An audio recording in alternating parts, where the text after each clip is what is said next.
the Divya Sharira, the light body, and manifests as the Nijavatara, the physical form, the embodied form, for us to experience Paramashivoham.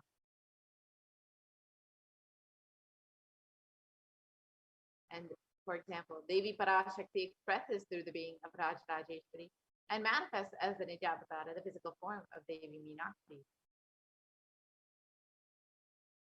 And the avatar, the deity, reflects the consciousness and manifestation of the superconscious energy. But human beings are not mature enough to receive these higher level experiences from the Ajavatara directly. That's why the avatar, the physical embodied form, comes down to bridge the gap and create the experience of superconscious energy in all of us.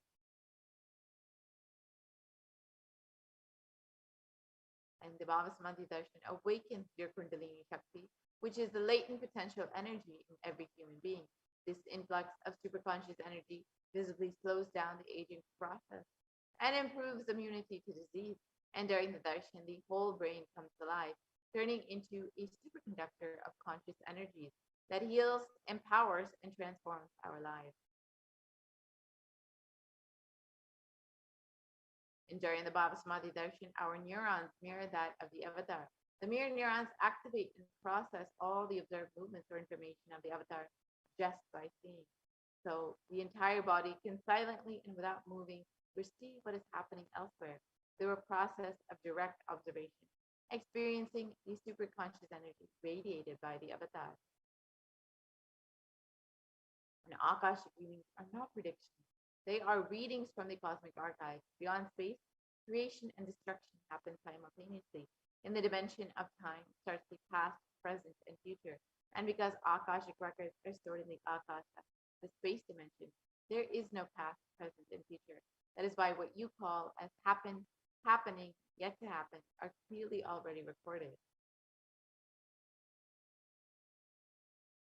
So let us understand who is the Supreme Pontiff. The Supreme Pontiff of Hinduism, Jagat Guru Mahasanidanam, His Divine Holiness Bhagavan Nithyananda Paramashivam, is the reviver of Kailasa, a macrocosmic ancient enlightened civilizational nation. The Supreme Pontiff of Hinduism is the 1008th incarnation of Paramashiva as per Hinduism and is recognized by his predecessors who are enlightened masters and adepts. The Supreme Pontiff of Hinduism has made the science of yoga, temple-based universities, and power manifestation as a lifestyle for humanity. The Supreme Pontiff of Hinduism is ordained as the 233rd Guru Mahasanidanam of the Kanchi Kailasa Sarveshwara, is the incumbent emperor of the Suryavamshi Sarangi Samrajyam, is the present 293rd Kailasanatha Shamla Pita Sarveshwara, is the present Mahamandaleshwar of the Mahanirvani Akada, the largest apex monastic order. The Supreme Pontiff of Hinduism is the 1008th Acharya Mahamandaleshwar of the Artalakada, is the present 23rd Guru Mahasanidanam of the Dharma Mukti Swargapura Adinam, and has been elected as the Supreme Pontiff of Hinduism by a congregation of over 1,000 Hindu leaders. The Supreme Pontiff of Hinduism is revered as the teacher of Hinduism, the most prolific, most viewed, read, and watched, and has authored over 300 books and 10,000 articles in 3 languages, English, Tamil, and Sanskrit, which have been translated into 50 titles with over 1,000 titles, 50 languages with over 1,000 titles. And Supreme Pontiff of Hinduism has over 20 million copies of books and articles sold, read, and downloaded, and has over 10,000 hours of discourses delivered. The Supreme Pontiff of Hinduism has enriched and enriched over 1 billion lives digitally, and is respected as the foremost commentator of all sacred scriptures, including the Upanishads, the Bhagavad Gita, the Shiva Sutras, the Brahma Sutras, the Yoga Sutras, the Ashtavakra Gita, the Jain Sutras, and many more. The Supreme Pontiff of Hinduism is honored as leader of Hinduism, the most awarded internationally recognized leader, is a reviver of 108 ancient Hindu sampradayas, including the Rudrakanyas, Rudras, the Shivas, Sikas, Bhairavas, Bhairavis, and Sannyas, and is the establisher of the largest Hindu university, Kailasa's Nithyananda University, with satellite campuses in 150 countries. And Supreme Pontiff of Hinduism is the establisher of 1,000 plus Kailas enlightenment ecosystems and the founder and reviver of over 170 pithas. The Supreme Concept of Hinduism is the collector of the largest Hindu library with over 1 million books, 1 million published scriptures, and over 20 million digital books. So now that we've understood who is the Supreme Concept of Hinduism, let us now enter into the demonstration of the extraordinary powers, the extraordinary Shaktis, Paramashivoham, Parashakti, as demonstrated by the initiated disciples of the Supreme Concept of Hinduism itself, the Nithyananda Yogis and Kurukul Balafans of the Nithyananda order. So now we will be entering into this manifestation of these extraordinary powers very shortly.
Yes, Nithyanandam.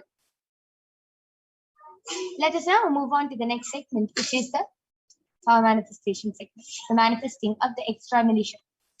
So today, the Balasins, the Nithyananda Yogis, the initiated disciples of the Supreme Concept of Hinduism, will be demonstrating the extraordinary powers of third eye and sharing with all the experiences and results of the extraordinary manifestation of the divine powers awakened in us through Diksha. So, before we enter into the live demonstration, let us learn about what are Shaktis.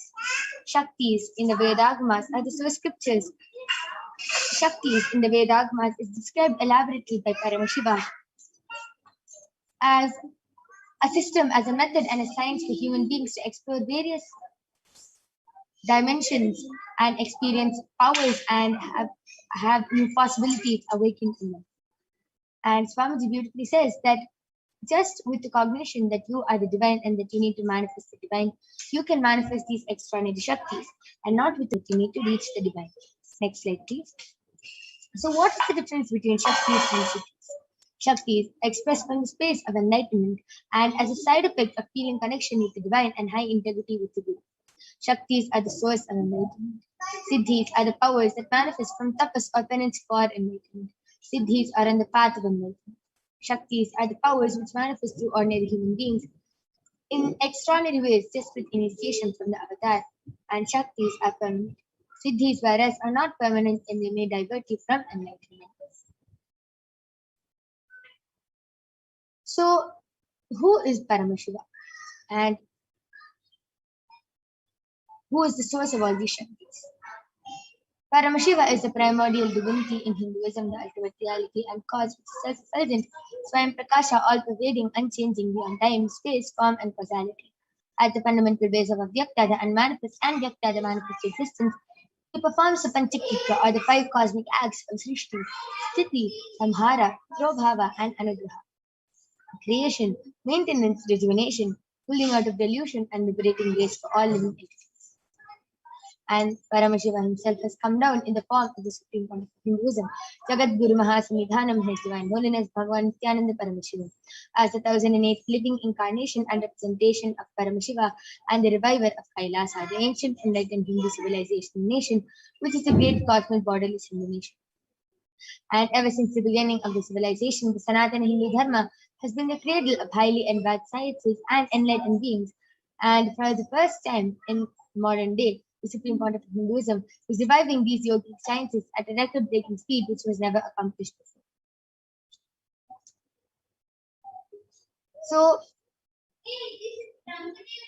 the Supreme Point of Hinduism was trained as an avatar and was recognized as an incarnation at a very young age and was trained and taught to revive these sciences and initiations and knowledge repositories for billions to manifest the science of power manifestation from disciplines of Vedanta, Tantra, Sri Vidya, Yoga, Yogic powers, Mantra Shastra, Siddha Vidya, the science of Aushadha, Advaita, Bhakti Yoga, Paramashivoham, and Paramashivoham. So how do we awaken all these divine Shaktis in us? If all these Shaktis are awakened in Swamiji, how can we awaken them in ourselves? When every ultimate truth, jnana, gets mapped into our consciousness, prajna, we start manifesting powers and it becomes a possibility for every being prajnana. So let us now watch a small video of explaining what is Diksha and the science of initiation.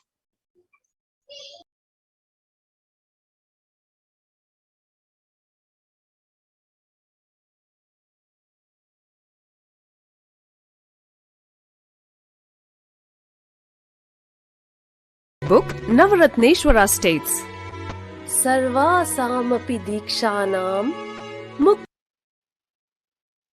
Diksha is the direct transfer of spiritual energy by an enlightened being through look, word, or touch.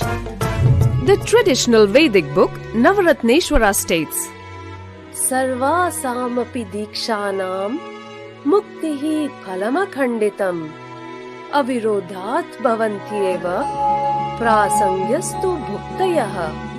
The main benefit of all initiations is moksha, enlightenment. As a side effect, health, wealth, leadership, and well-being happen. And in Rudrayamala Tantra, Shiva says, Devi Diksha Vihinasya Na Siddhihi Na Cha Sadgatihi Tasmat Sarva Prayatnena Guruna Dikshito Bhavet. The one who is not initiated does not attain liberation nor a better future. So by all efforts, by Guru. What is the science of initiation? Neuroscience has proved that the process of initiation floods the brain with energy. This is the superconscious energy of Kundalini. our own highest inner potential energy. As the Kundalini flows from the thalamus to the cortex, it sets up a powerful energy loop within the brain, which awakens the latent non-mechanical parts which we have never used before. With increasing levels of coherence, the whole brain comes alive, turning into a superconductor of conscious energies that heal, empower, transform our lives, bliss and fulfillment. Initiation creates high awareness, visualization, creativity. It also slows the aging process and improves the immune system. Kundalini awakening, healing experience, levitation, teleportation, materialization. Experience the power of initiation through a range of exclusive programs conducted at the ashram. Nithyananda Paramashivam.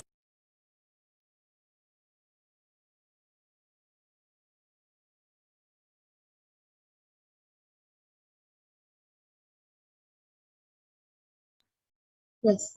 Next is the four evidences, the pramanas for the science of power manifestation. Let us now see how the science of power manifestation is authenticated through the four aspects of evidences. The first is the Shastra Pramana, the eternal unchangeable truths that are revealed in the source scriptures. The next is the Apta Pramana, the experiences and results of Aptas are the authorities of Hinduism, the Vedic rishis and scientists who have time tested and verified this science. The next is the Atma Pramana, the account of the Supreme Pontiff of Hinduism, Jagat Guru Mahasanidhanam, His Divine Holiness Bhagavan Nithyananda Paramashivam, this millennium's avatar's personal experience of power manifestation. Last is the Pratyaksha Pramana, or the empirical evidence from observation and scientific experimentation. So, Vedagamat is a living applied Tell Vedas ma, are what the wrong I ultimate did? superior authorities for Hindus, and they are the pure science by the ultimate truth and experience. Agamas are the scriptures by the applied technology, the applied science. Vedas and Agamas, Vedagamas, are given the status of Shruti as they are directly revealed by Paramashivam. They are the ultimate, eternal, unchangeable truths, and a reference cited from these Shastras or source scriptures is called a Shastra.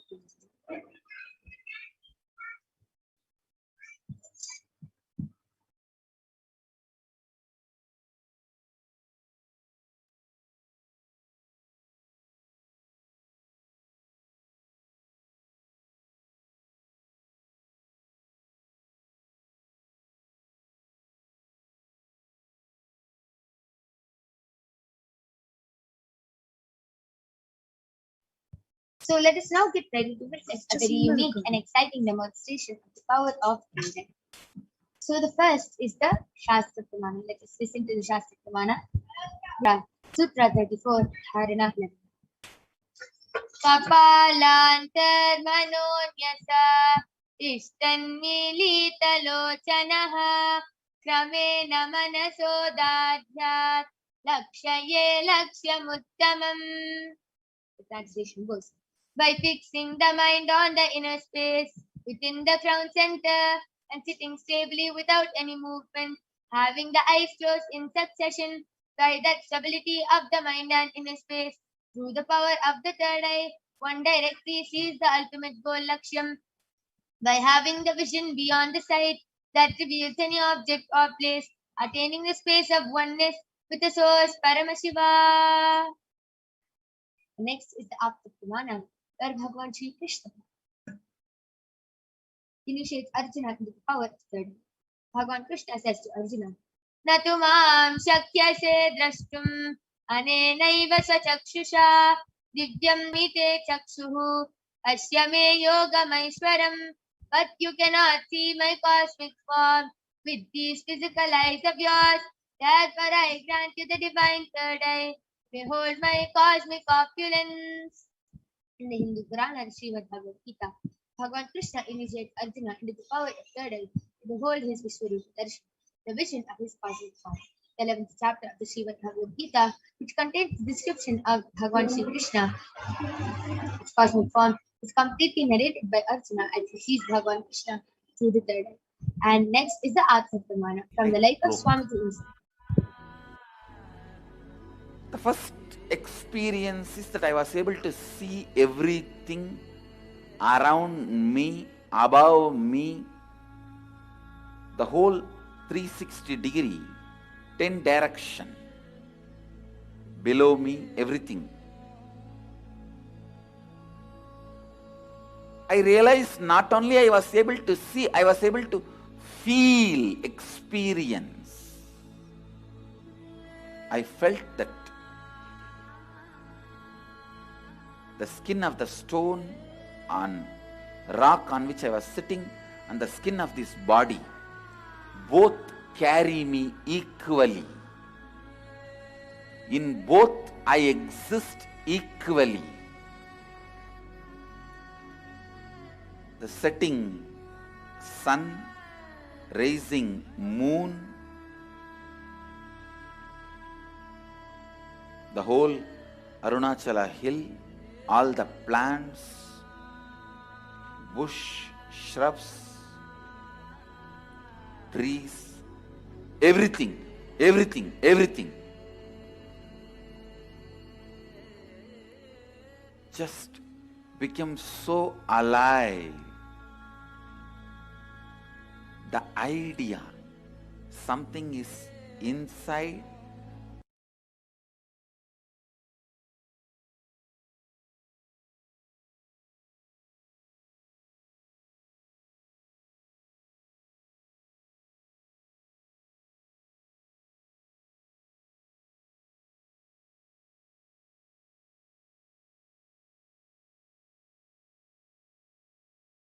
Yes. So let us now see the Pratyaksha Pramana, the empirical evidence from observation and scientific experimentation. Study measures compare the metabolic cell activity of the brain in the conscious and meditative state of the third eye using the positron emission tomography. When doing daily activities, high activity is measured in the brain where the third eye is located. And when in the deep state of samadhi, only the third eye region is active and almost 90% of the rest of the brain is active. So without further ado, let us get ready to witness the live Sakshi Pramana, demonstration of the power of third eye by the violations of the Nithyananda Guru. This rare sacred science of the power of third eye is being made available to humanity for its ultimate enrichment and evolution. The Supreme Pontiff of Hinduism embodies the most profound yogic state that surpass all bounds of time, space, and matter. The Supreme Pontiff of Hinduism is gifting this pure great science, third eye awakening, along with many other spiritual sciences, through the power of initiation. And millions of people have been initiated by the Supreme Pontiff of Hinduism and are experiencing the profound results as extraordinary powers in their day-to-day. Let us now get ready to witness the Sakshi Pramana, the live demonstration of the power of third eye by the Balasins of the Nithyananda Guru.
Yes, Nithyananda. So now I'm back with the Balasant of the Nithyananda Gurukul Manike Kaladharananda, who is 15 years old, and she's going to be demonstrating this extraordinary Shakti of the power of third eye reading to all of you today. So as all of you can also see, I have the medically tested eye band with me. In front is a complete opaque sheet, and behind is a thick sponge. All of you can see there's no gap between the sponge and the opaque sheet, and there is no possible way of light entering.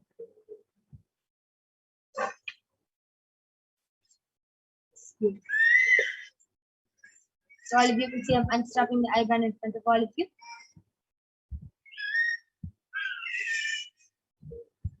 And placing it on color.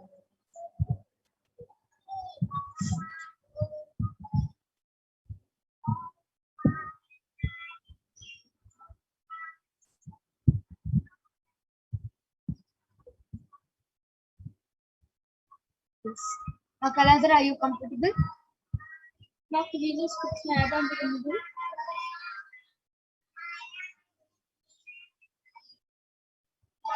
Yes. How are you comfortable?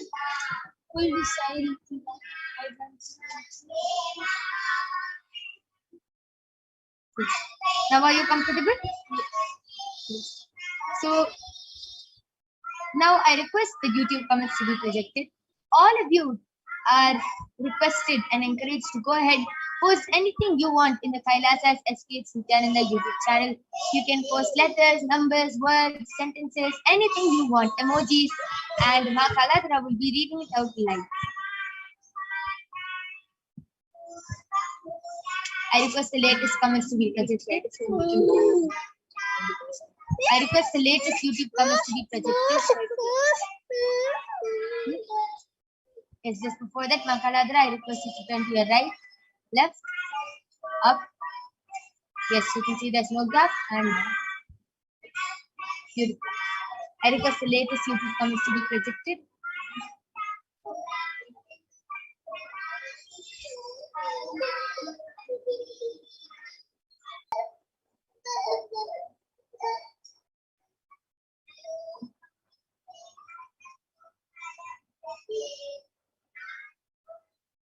Yes, so the latest comment is from Kirtan Vajraya, and he has posted Nithyanandam with Namaste Muti, and the previous comment is from Jyotika Bala, and she has posted Nithyanandam. Anyone else who wants to post any comments can go ahead.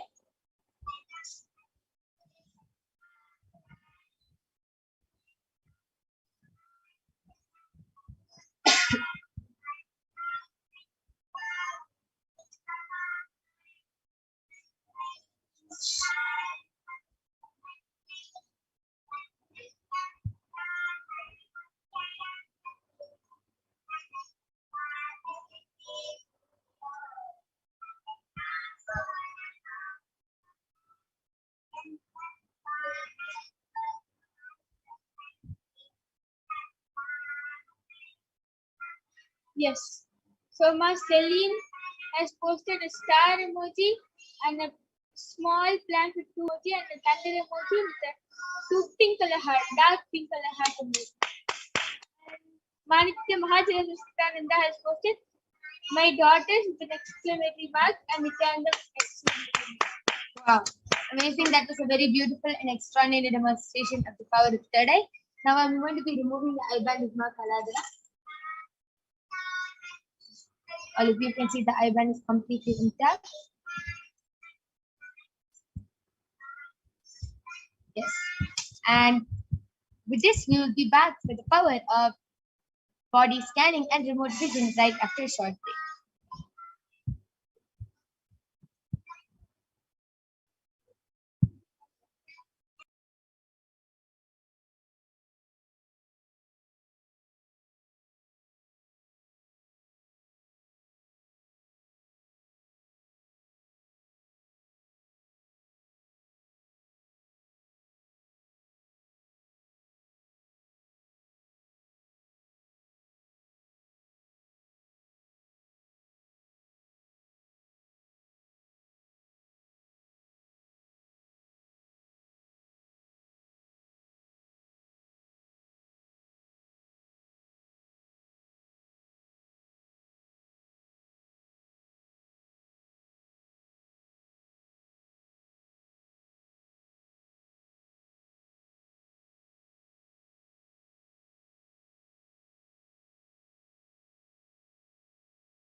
Yes. So let us now witness the power of body scanning. Let us now listen to the Shastra Pramana, which comes from the Vijnana Tantra. Swadehe jagato vapi sukshma sukshmatarani cha tattvani yani nilayam dhattvante vyajyate para. Bhagavan Paramashiva says, cognize deeply that from the subtle to the subtlest constituted principles of the whole body, Swadeha, or of the whole universe, simultaneously consists of the essential reality. They are being observed in their source cause Paramashiva, and by the experience of such restful awareness, one becomes complete in all the thoughts and the ultimate universal divine power. Paradevi Adi Shakti is the gift and the supreme power manifestation of happiness.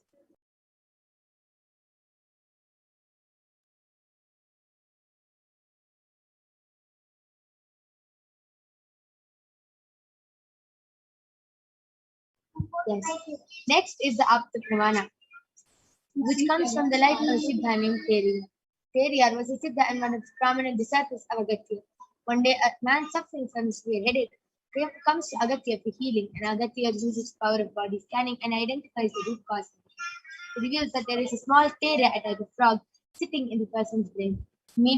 Agatya immediately instructs Teriyar, his disciple, to perform an open head surgery and remove the frog. And after the surgery is completed successfully, the person is healed and cured of the headache. Thus, the disciple gained the name Teriyar. Next is the Atma Pramana from the life of His Divine Holiness Swamiji, where Swamiji beautifully shares on the 22nd of December, paraphrasing his words. Only when I had a multiple compound heart fracture was I able to say forced to go for surgery and therefore for medical checkups related. At that time, they detected heavy metal quantity in my different organs, and it had been revealed that I was poisoned without our knowledge. I immediately used diagnostic methods instead of medical facilities to study the body condition to see what happened. Through the power of body scanning, I found out what the problems and imbalances had happened and why the balance had been. I used allopathy as a second opinion just to verify myself. Last is the Pratyaksha Pramana, Sakshi Pramana, the experiences and results of the extraordinary manifestation happening through the initiated cycles of Swami. So you can see how so many of the disciples of Swami have manifested this power of consciousness in the matter, and all of you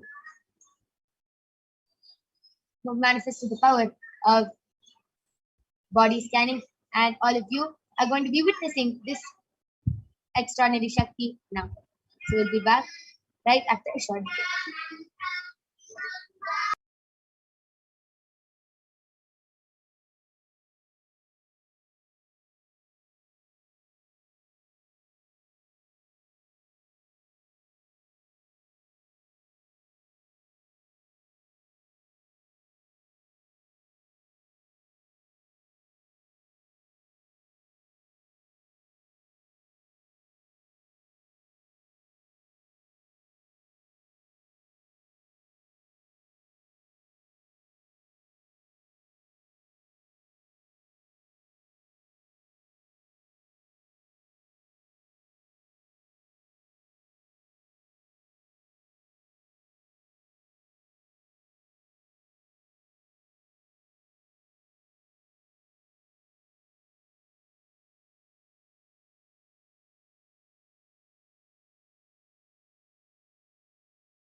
Yes.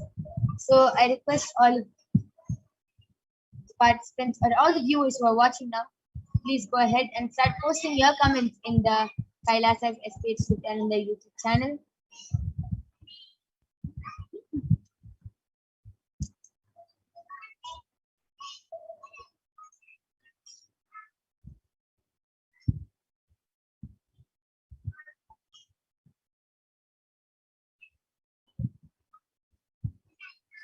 Okay.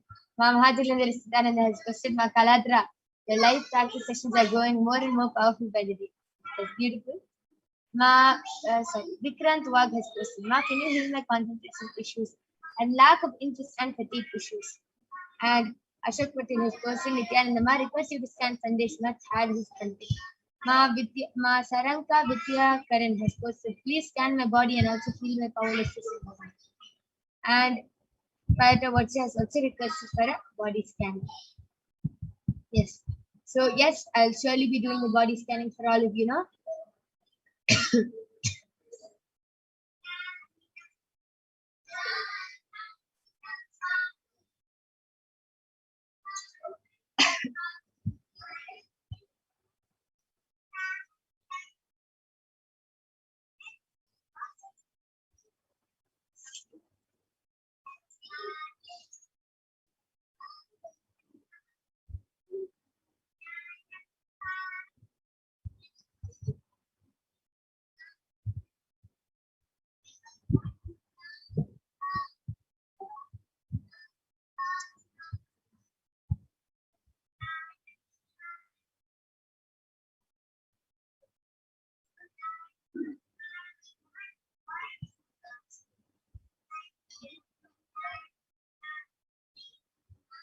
Yes. First, I did the body scanning for Vikrant Wag. He has requested for a healing of a lack of concentration and lack of interest issues. Yes, Aya, Swamiji is only showing it is your cognition, Aya. You never want to do it and you don't do it with your authenticity. That is why you are having this. So it can get healed, yes, just by starting to be patient with yourself. So Swamiji is revealing every day 108 times you have to start writing the Mahavakya and you can heal these problems and you will start becoming more patient with what you have and you will do whatever you do with full integrity. Yes, and Swamiji revealed for Ma Saranka Vidyakaran, Swamiji revealed that you have been inhaling too much of toxins in the past few days now and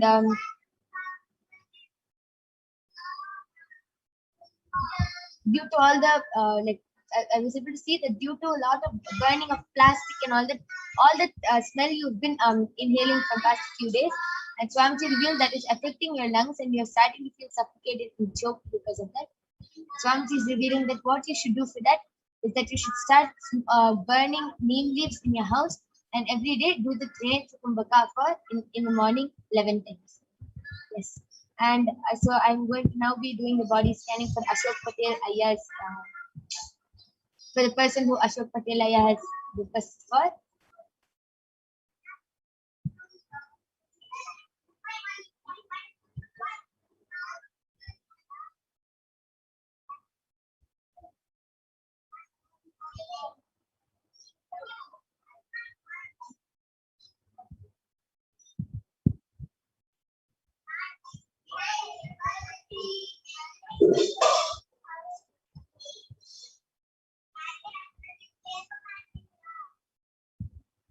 Yes, Swamiji is, yes, Aya, sorry.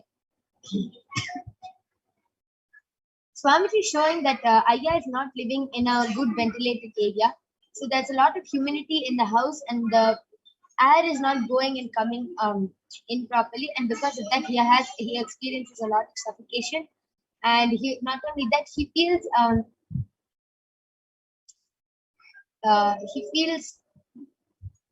like not only suffocated to become claustrophobic. He feels like he can't stay in one place for a long time. He feels like that.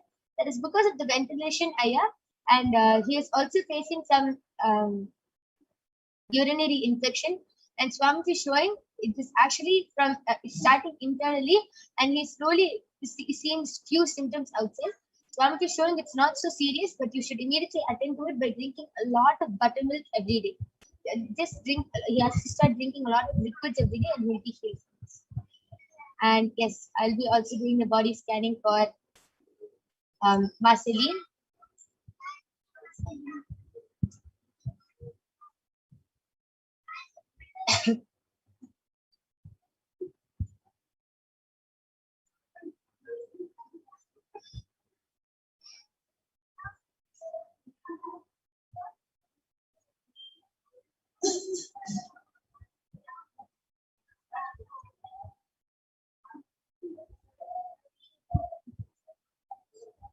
Yes, Swamiji is showing that you have to start wearing more cotton sarees and more like any dress you're wearing, cotton, you have to wear cotton dresses because of the material you're wearing. Your skin is very suffocated, and you're starting to get rashes on your skin and a lot of itchiness and dryness.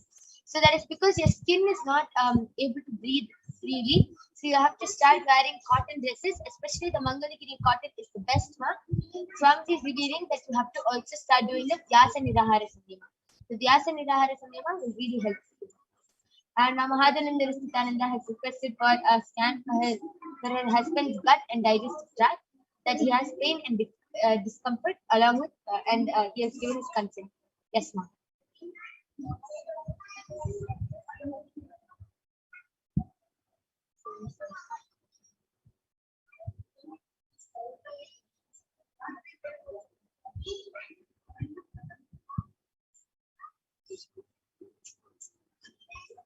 Yes, Swamiji is revealing that there's a lot of heat in his body, and there's a lot of heat, and in his blood there's a lot of toxins. So because of these toxins, and that is what is the problem that he's having in his digestive tract. Because of the toxins and the blood not flowing properly, the digestion is also not happening properly. So this is the root cause of Swamiji Shwar. Swamiji is revealing that he should start drinking neem juice and curry leaf. He should start adding more more curry leaves into his food, and this will heal him. Not only that, Swamiji is also showing to sleep with a wet cloth on the forehead. Yes, and Vikrant Wag has requested for a scanning for sessions issues.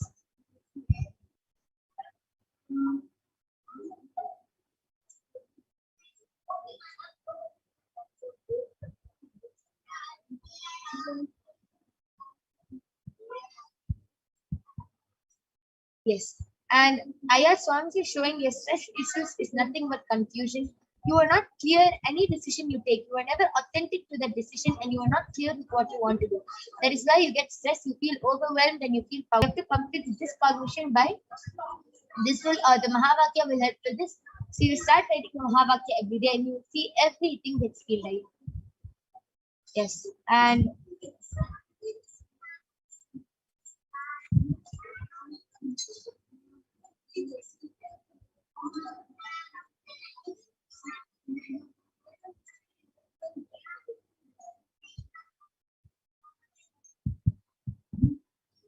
anybody has any questions can go ahead, and anybody wants to get back in the Kailasas Aspiration and the YouTube channel, please do it. Ashok Patel has posted, Ma, thank you for enjoying the session every day, Nithyananda. Yes, Aya. Ma, Celine has gotten back telling, okay, thanks, Ma. Yes, Ma. Mahajalandar Nithyananda has posted, thank you, Ma. Yes, that makes sense. In fact, it means what was previously shared in scans before this issue build up to this point. Yes, Ma. Thank you for getting back a lot. I will thank all of you. And yes, with this, I'm going to be concluding the power manifestation session. Thank all of you. Yes, and Ma, and Vikrant Aya has also gotten back telling, thank you, Ma. Yes. Ma Celine, Ma Ashok Patel, Ma Mahadhananda Nithyananda, Vikrant Wag, Payata Vajda Aya. Yes, and Payata Vajda has also requested for a body scanning. I will quickly do the body scanning for Payata Vajda Aya.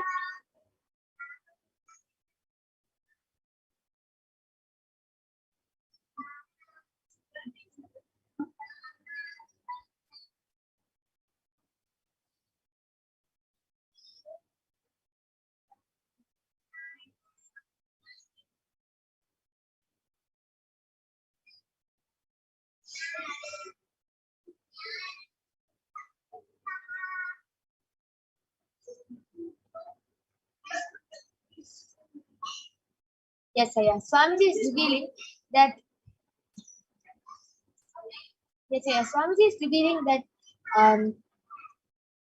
from past few days, you started feeling a lot of connection to Paramashiva and Paramashakti, and Swamiji is revealing that that is actually very good, and Swamiji is also revealing that there's a lot of energy which is like in your body from past few days, and because of the heat, you're not properly cleansing your body and taking care of your body. And anytime you connect with any deity or anything, the heat which is coming your body is not able to handle the heat and that energy.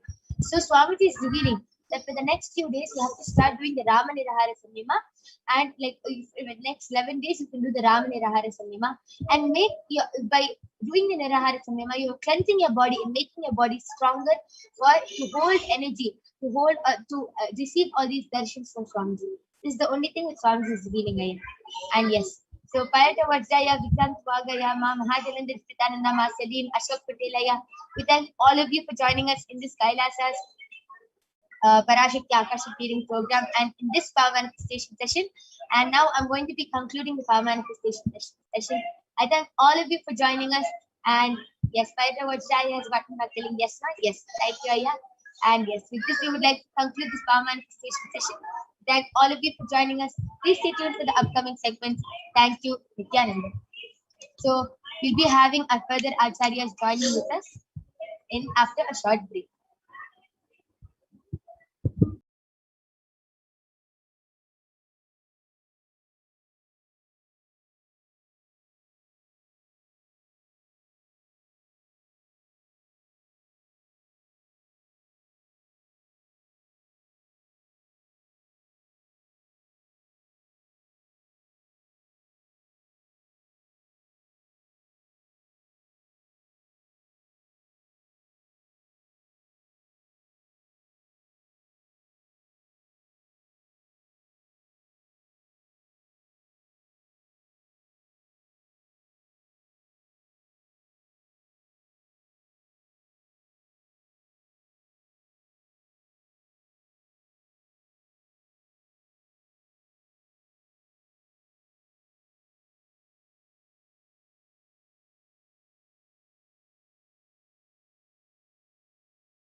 Paramashivoham.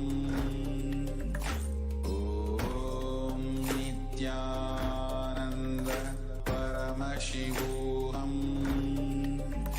Om Nithyananda Paramashivoham. Om Nithyananda Paramashivoham.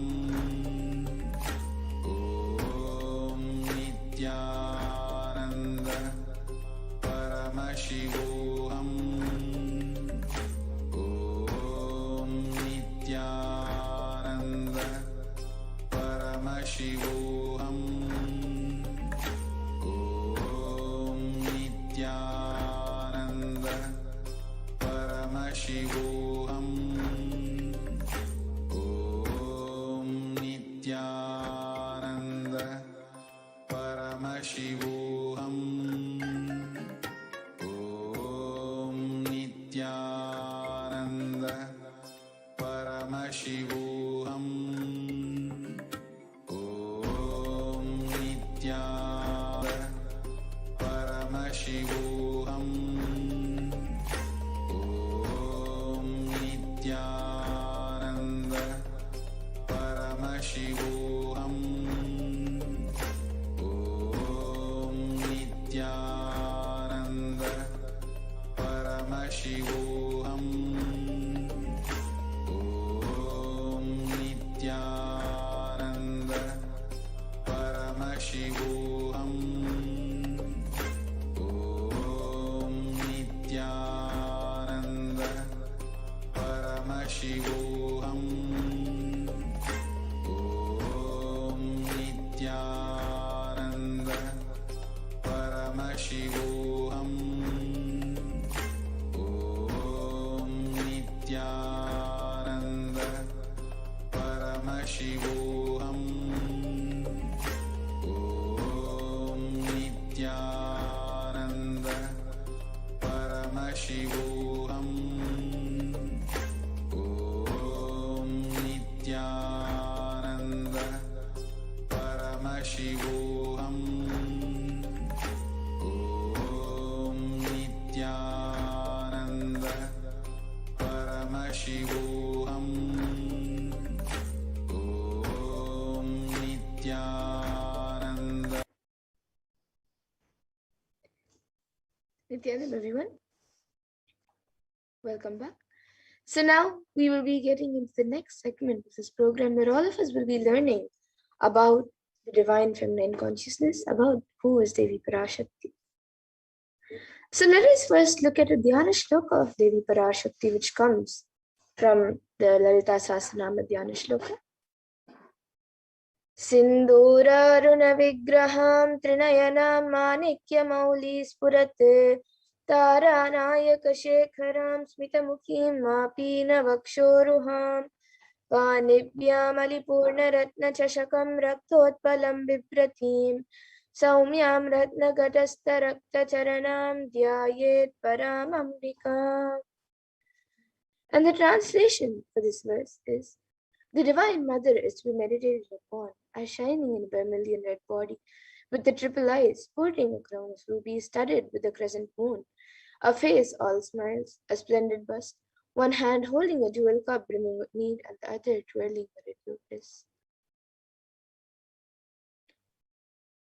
And another Dhyana Shloka from the Lalita Sahasranama Dhyana Shloka says: Arunam karunatarangatakshiim dhritapaşankuşapuşpabanachapam animadibiravrita mayukaihi rahamityeva vibhavaye bhavani.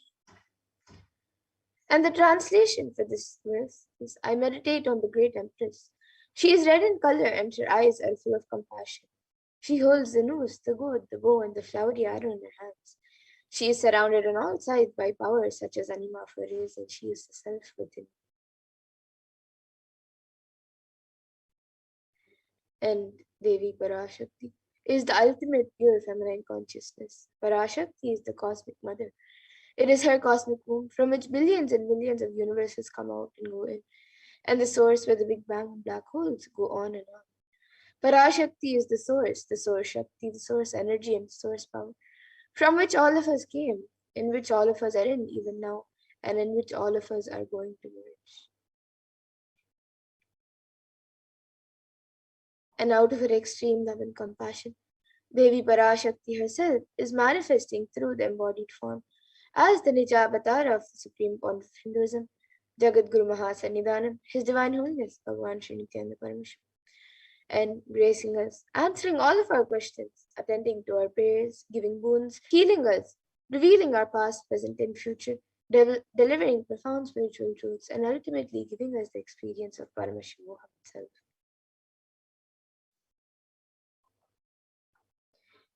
Devi Parashakti beautifully reveals how she is manifesting as the supreme point of Hinduism, and she introduces herself.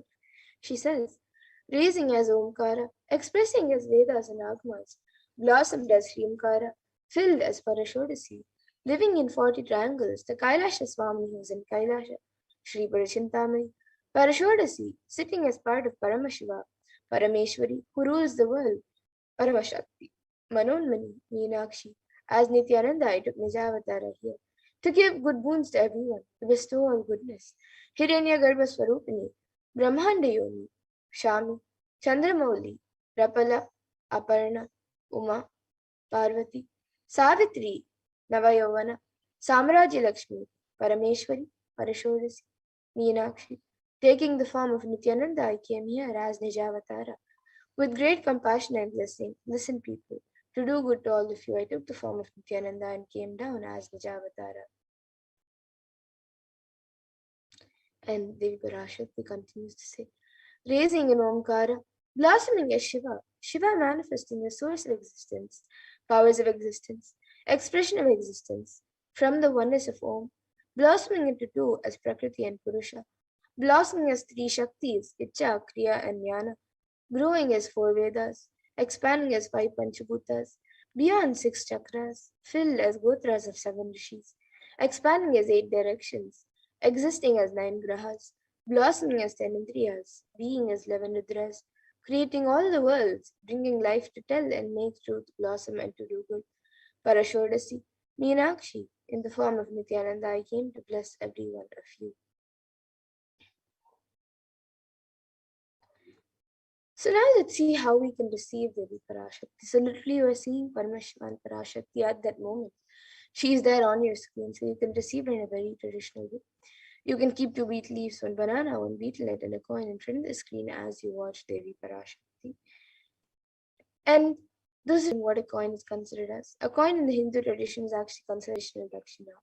And it can be the lowest value. In India, it can be just 1 paise, and in the US, it can be just a cent. Swamiji says, I'm not trying to monetize. Keep even 1 cent is okay. So for 100 days, if you have darshan, it will add up to $1. In India, even 1 paise is okay. And you can offer that to Devi Parashakti. And once the darshan is over, you can do namaskar and eat the banana, the betel leaf, and the betel nut, taking it as prasadam immediately. And the coins that you collect, you can send it to the Los Angeles temple for the further procedures. And this betel leaf and betel nut may actually look too small, but in a few days you will see how much it adds to your sentiment that really Devi Parashakti is there. You will not take the Devi darshans for granted. Rituals will break your monotonous unconscious mentality and lifestyle and remind you and raise you to the powerful cognition. It will break your unconscious behavior. And you can all see how you can set up your tamplam. So you can arrange the betel leaf, the betel nut, the banana, and the coin on a plate and keep it in front of the screen as you watch Devi Parashakti. And you can also keep a few more additional items such as flowers, kumkum, turmeric, glass bangles, and a coconut. But the 4 basic items, the betel leaf, the betel nut, banana, and the coin. So you can arrange all the items in a plate, keep it in front of the screen as you watch Devi Parashakti. And now with that, we come to a conclusion of this segment of the program, and we will now be moving to the next segment of this program where all of us will be learning who is Devi Parashakti and how to receive Devi Parashakti in a very traditional way. So we will be learning what Devi Parashakti has revealed in the Akashic readings. So please stay tuned for the next segment of this program where all of us will be learning about the Akashic readings, what Devi Parashakti has revealed in the Akashic readings.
Paramashivoham. Om Nithyananda Paramashivoham. Om Nithyananda Paramashivoham. Om Nithyananda Paramashivoham. Om Nithyananda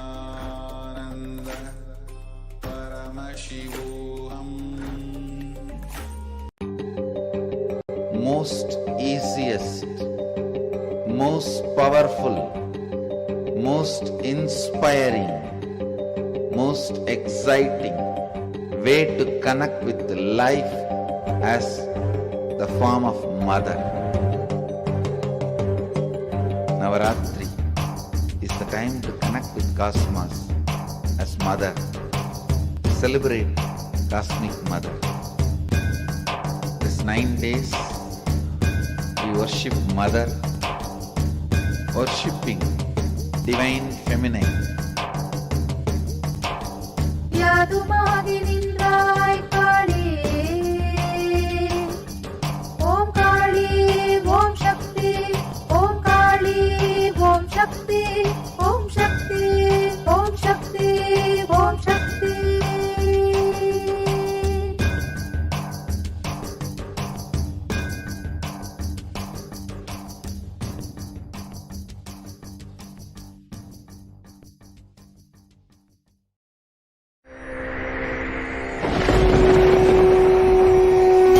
Ultimate divine descends in human body and expresses its extraordinary powers and experiences playfully. Sundareshwara is the embodiment of this statement. He is not Shiva as you understand, sitting in the Himalayas, frozen in the ice, in Samadhi. Sundareshwara is an artist with tremendous heart, ready to listen to human sufferings, ready to bend for human emotions. The one and only thing you need to obtain His grace is simple feeling connection. That's all. He bends for anybody, to any level. Even the word compassion is too small. He is still available. Even now, He is there. He assumes human body and relates with you, answers you, responds to you, raises you.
I don't know, I was lost.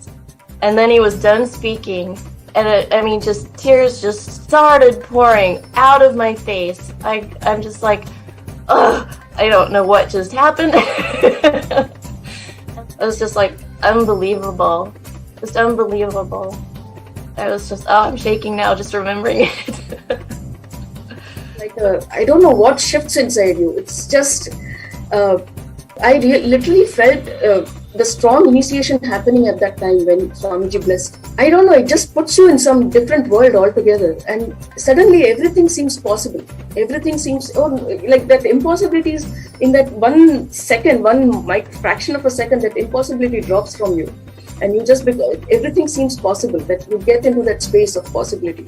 And I think, that is the greatest, dropping the impossibilities is really and something changes in you, something shifts in you. You can physically feel the change, and the energy that is generated, it really, it's phenomenal.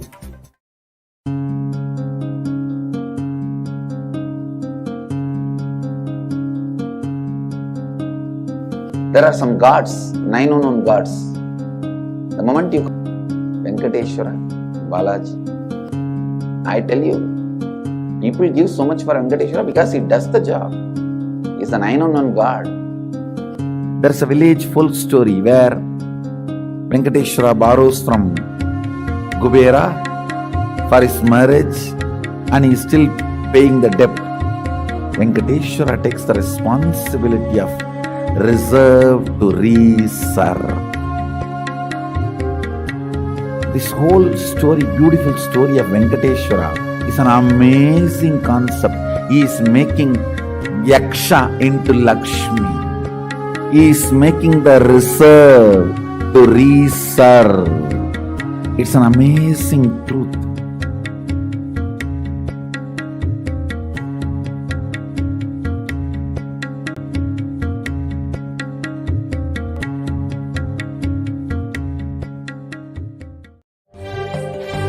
காளியின் ஆட்டத்தை ஆனந்தத்தை ஆனந்தத்தொடு ஆடிய ஆட்டத்தை கண்டோர் உயிருக்குளெல்லாம் இறங்கி குண்டலினி உயிர்ப்பிக்கச் செய்து மாய மனத்தின் இருளை அகற்றி மாயம் அழித்து மங்களம் தந்து குரு பக்தியும் சிவ பக்தியும்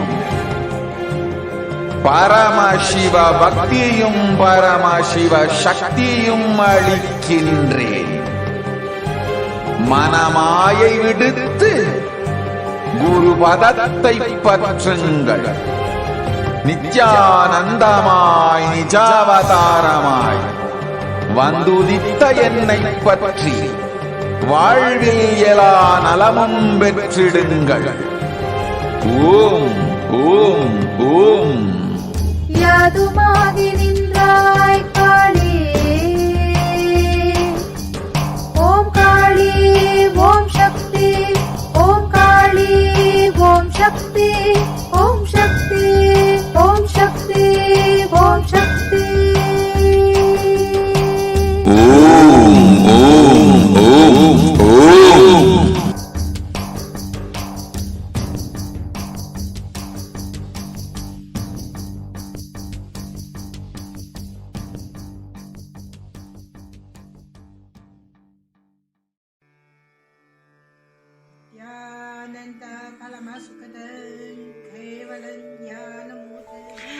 Here is the Australia Kailasa. How can I be so lucky and have a happy life in Kailasa? It's a long story. My name is Li Qi. My guru is His Divine Holiness Bhagwan Nithyananda Paramashivam. Since I was very little, I already wonder what life for. I really want the reason. A long time ago, I think if I earn enough money, I will be very happy person, and then life is for happy. I tried to earn money, and then I really rich, but money didn't give me happy. Then I tried to get the happy life in romantic love. Then the really romantic love take me go lots of place. It's too many stories during this time. But I still don't feel I get the result, get the life reason. Then I start study from book, from video, from religion in many different ways.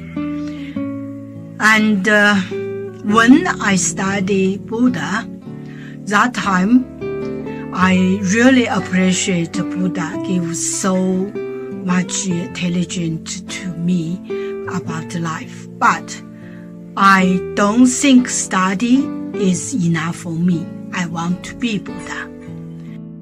But I don't know how. Who can let me get there? One day I find the video in YouTube, introduce Swamiji in that video. I suddenly, my eyes open wide. I get it. He must be my guru. I can get there. He can let me get what I want to know. And he can take me home, real home. This kind of feeling, then I start studying from Nithyananda Sangha. One day, Swamiji Satsang said he need people devote land, home, money to build up Kailasa. Then I discussed with my husband, decide to give the whole farm to Nithyananda. That time, because both of us believe help Swamiji means help whole world. It's a big decision, but we just discussed so short time already. Done, decide. I really appreciate my husband love me so much and believe me, trust Swamiji so much. Soon here will be big temple, Gurukul, Goshena, and library. Introduce this my story to you, just me. Don't give up any chance to be founding father of Kailasa. It's best thing you can do in your life.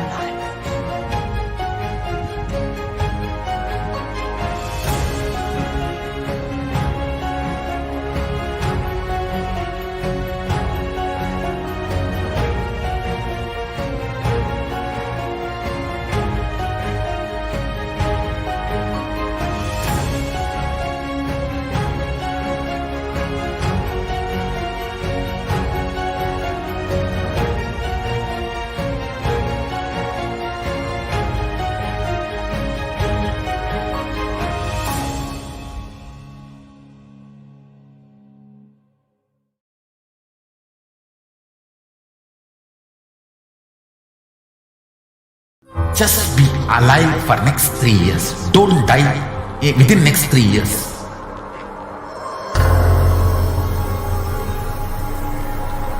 Just don't die within next 3 years. Be alive. Somehow be alive. I'm working sincerely. I will reach you somehow. Somehow I will reach you. It's my commitment to humanity.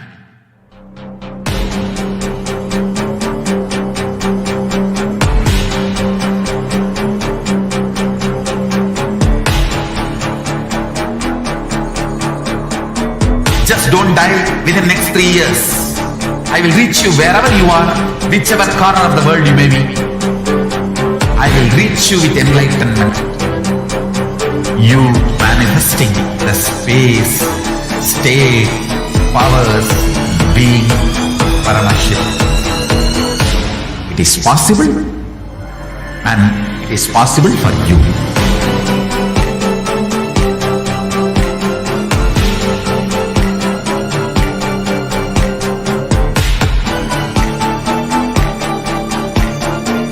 Paramashivoham will reach you with enlightenment science. I know he is going to do the job. Just be alive for next 3 years. Nothing else.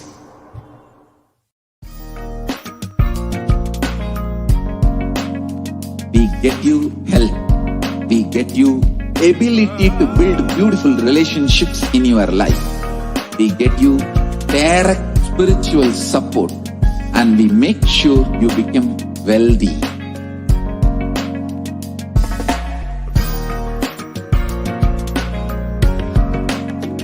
We won't stop giving you just good life. We will literally not stop till you live enlightened life. Manifesting the state of Paramashiva, space of Paramashiva, powers of Paramashiva, being of Paramashiva.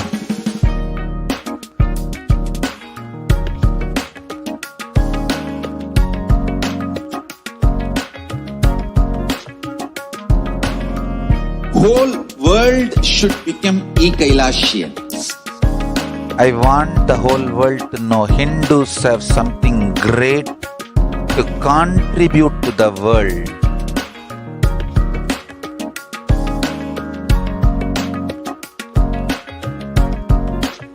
We have something great to contribute to the world.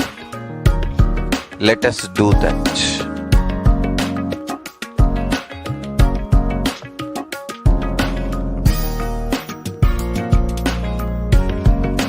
E-Kailasa is proper customized spiritual service helping you to identify your root patterns of suffering.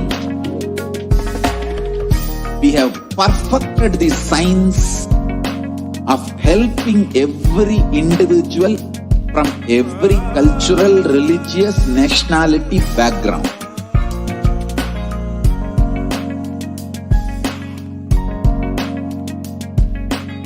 You will have lowest reactionary assumptions, highest awakened response, alive response for life continuously.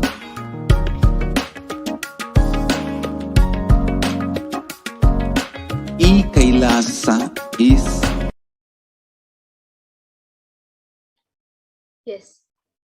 So now we will be getting into the next segment where all of us will be learning about what Devi Parashakti has revealed on the sacred secret of the Hindu birth. So let us first watch Devi Parashakti's revelation on 31st of May 2021.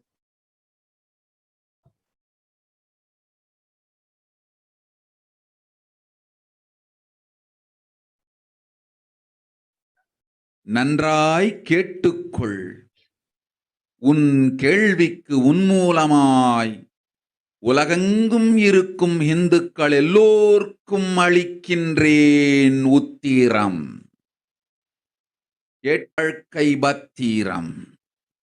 நன்றாய் கேளுங்கள்.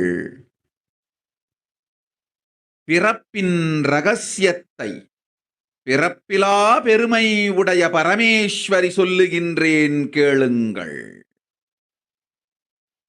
அண்டஜம், யோனிஜம், ஜலஜம், பீஜம் எனும் 4 விதமான பிறவிகளில் 84,000 யோனிகளில் பிறக்கும் பிறப்புகளிலேயே பெருமை வாய்ந்ததும் உத்தமமானதும் மனித பிறவி.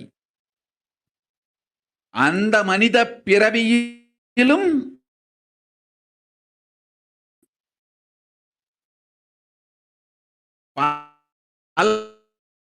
பலமுறை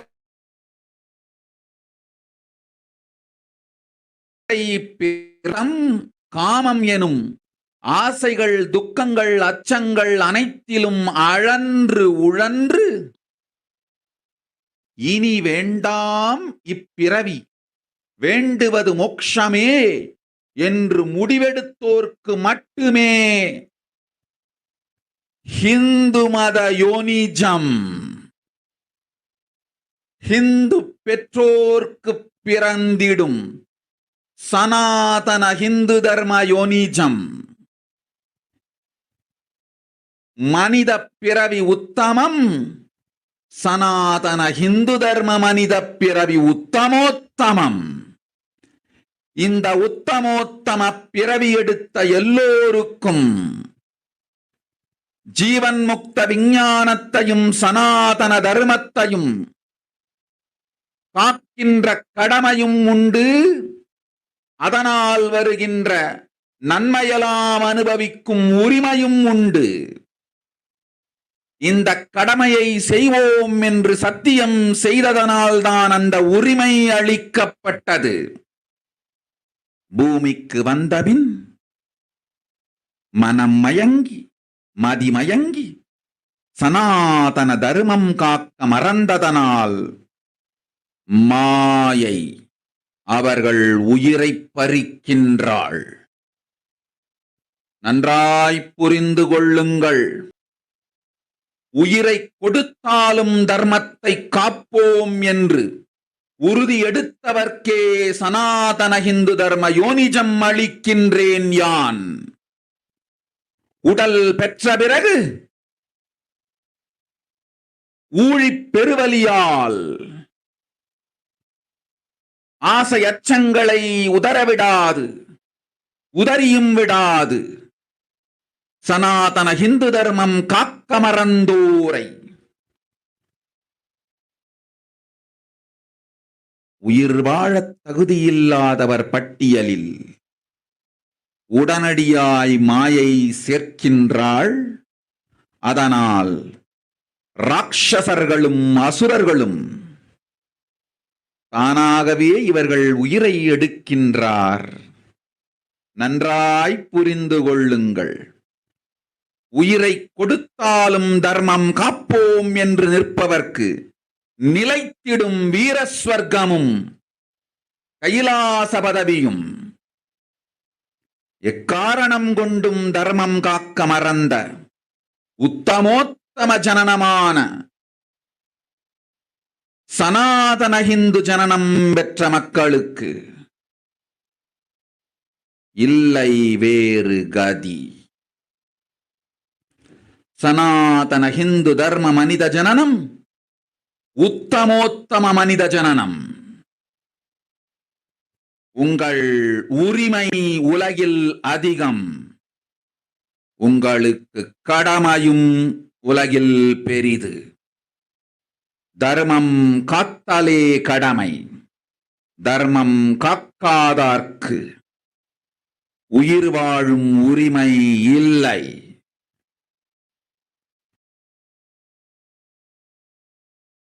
நன்றாய் புரிந்து கொள்ளுங்கள்.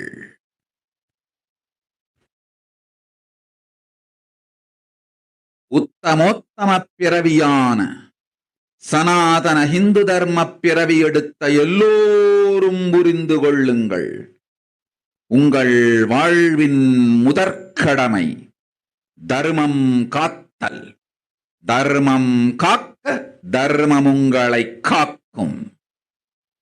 சனாதன இந்து தர்மம் காக்க மறந்திட்டால் வாழும் உரிமையை நீங்கள் இழந்து விடுகின்றீர்கள்.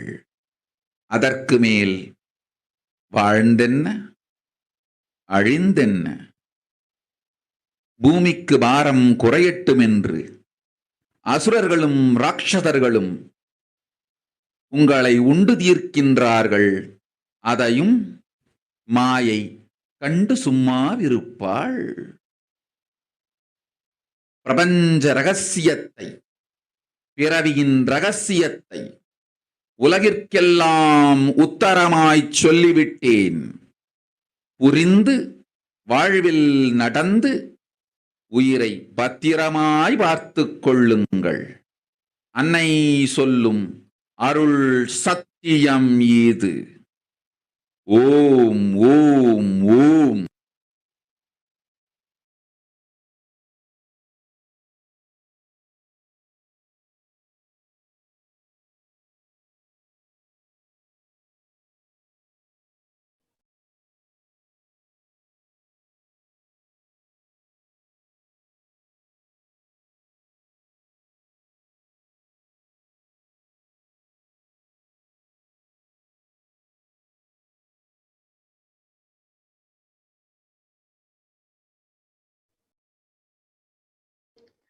Yes. So that was what Devi Parashakti revealed on the sacred secrets of the Hindu birth on the 31st of May 2021. So let us listen to Devi's words mapped into English and let's look at the translation of what Devi revealed. She said, listen, Andajam, Yonijam, Jalajam, Bijam, like this in 4 types of birds, in 84 And it continues saying that even that human birth, being born and toiled many times, after getting burnt and toiled in politics and finance and luxuries and dharma, artha and kama.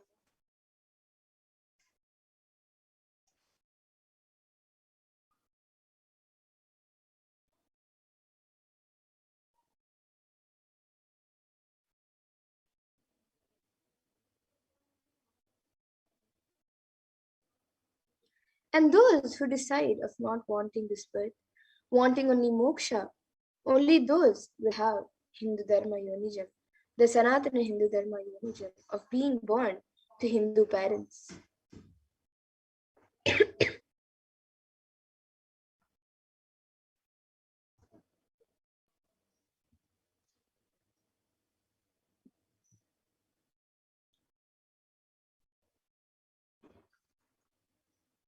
Human birth is Uttamam, the best.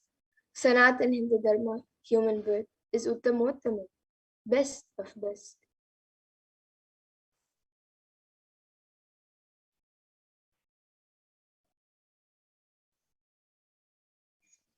So you can see how the Parashakti reveals the sacred secrets behind the Hindu birth.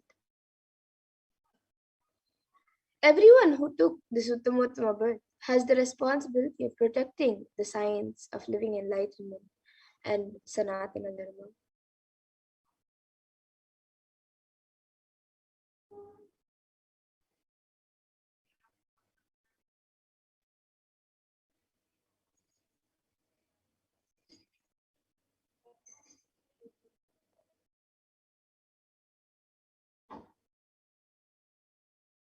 And also, they have the right of experiencing its benefits. This right was given to them because of their commitment given by them to do this responsibility.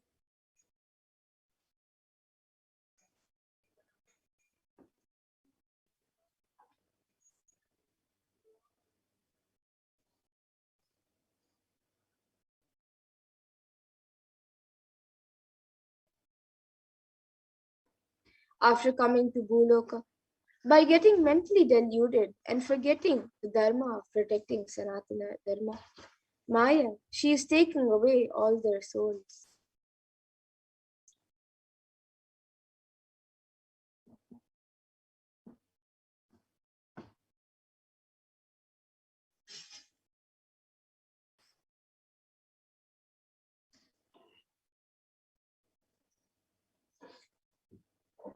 Understand carefully.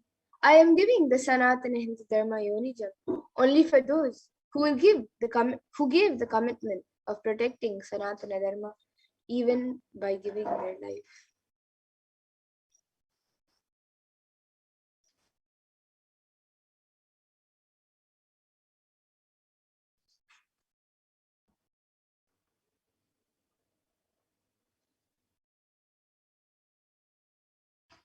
After getting the body because of painful deluge, not dropping fear and greed, for those who forgot to protect Sanatana Hindu Dharma, Maya, she will immediately add them all to the list of those who are not worthy of living.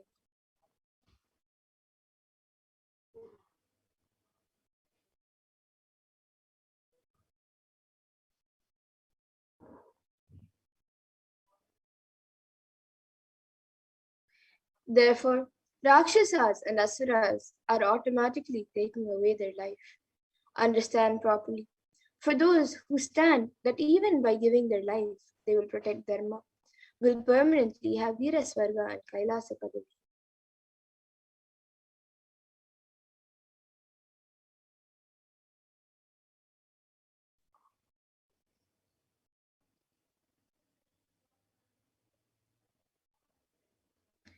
For any reason, people who forgot to protect Dharma, having the Uttamottama birth of Sanatana is no other way for them.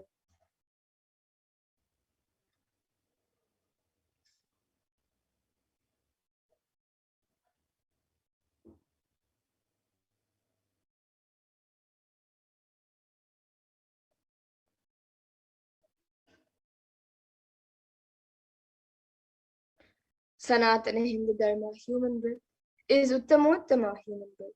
Your rights in this world are immense. Also, your responsibility in this world is large. Protecting Dharma is responsibility.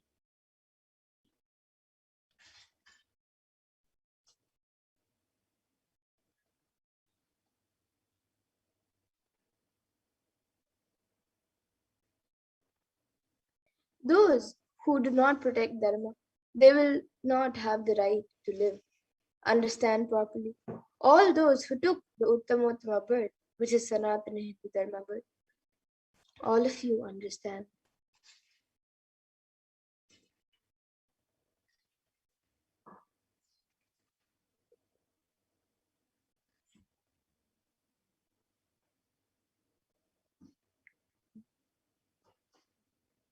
The first responsibility of your life is protecting Dharma. If you protect Dharma, Dharma will protect you. If you forget to protect Sanatana Hindu Dharma, you lose the right of living.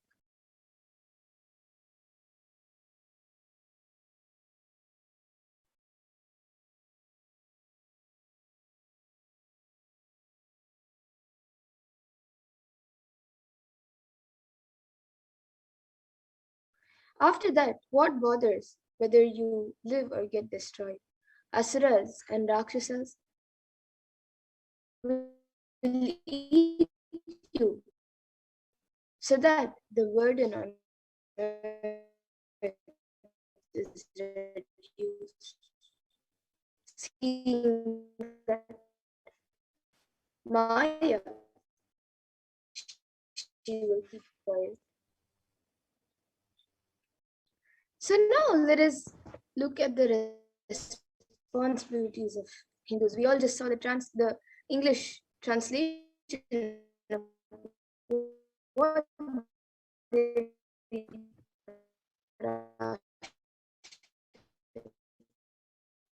revealed on the sacred responsibility of Hindus for a Hindu nation.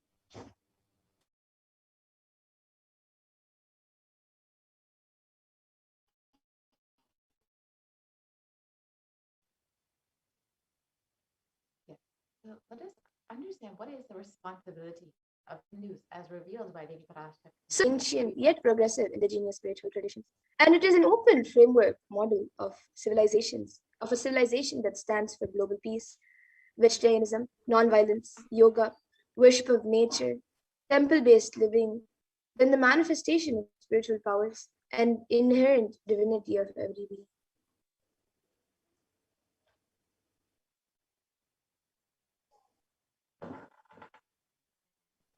And the Hindu nations were ecosystems where more and more enlightened beings could produce, so that enlightened civilization could be kept alive and its great gifts shared with the world.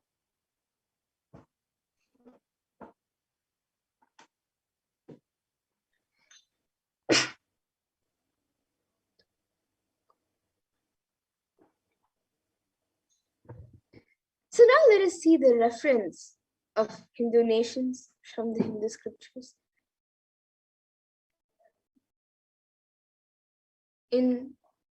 Let us see the scriptures which speak about the Hindu nation and the grandeur of the Hindu nation.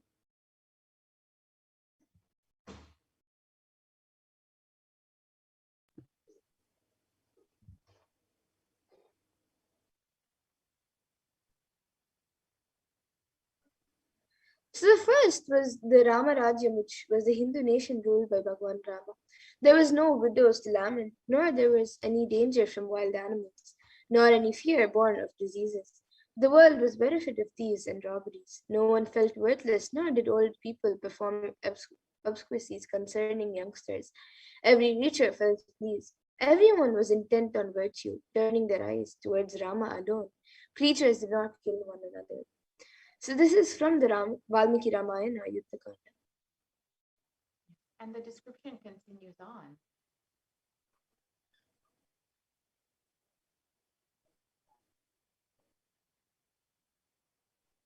People survived for thousands of years with thousands of their progeny, all free of illness and grief.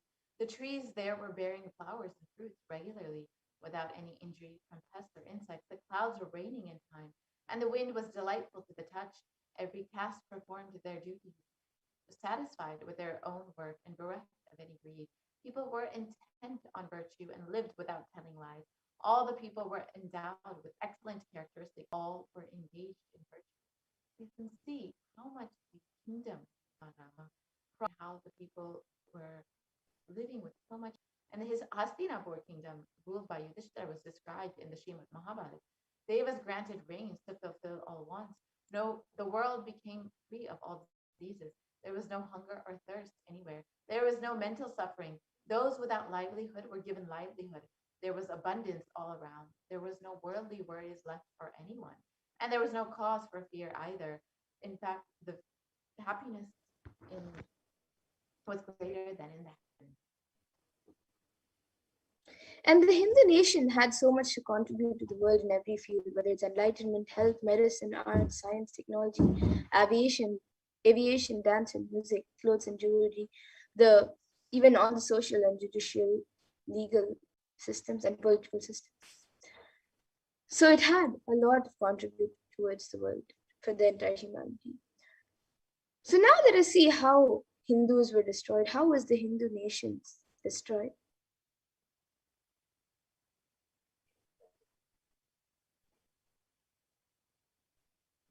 Over the course of 1,000 years, Hindu nations and Hinduism have been completely destroyed, such that now we do not even have a single Hindu nation except the revival of the original Hindu nation. And the destruction of the Hindu civilization involved three phases, being the Islamic invasion between 800 and 1700 AD. This was the physical destruction of the Hindu civilization, and it's described by Will Durant, the Mohammedan conquest of India is probably the bloodiest story in history.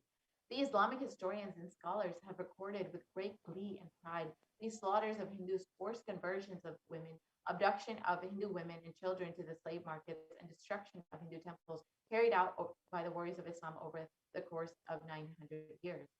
And the description of the Islamic law prescribed for Hindus conveyed by Khilji describes that the Prophet hath ordained that if the Hindus do not accept Islam, they should be imprisoned, tortured, and finally put to death, and their property confiscated.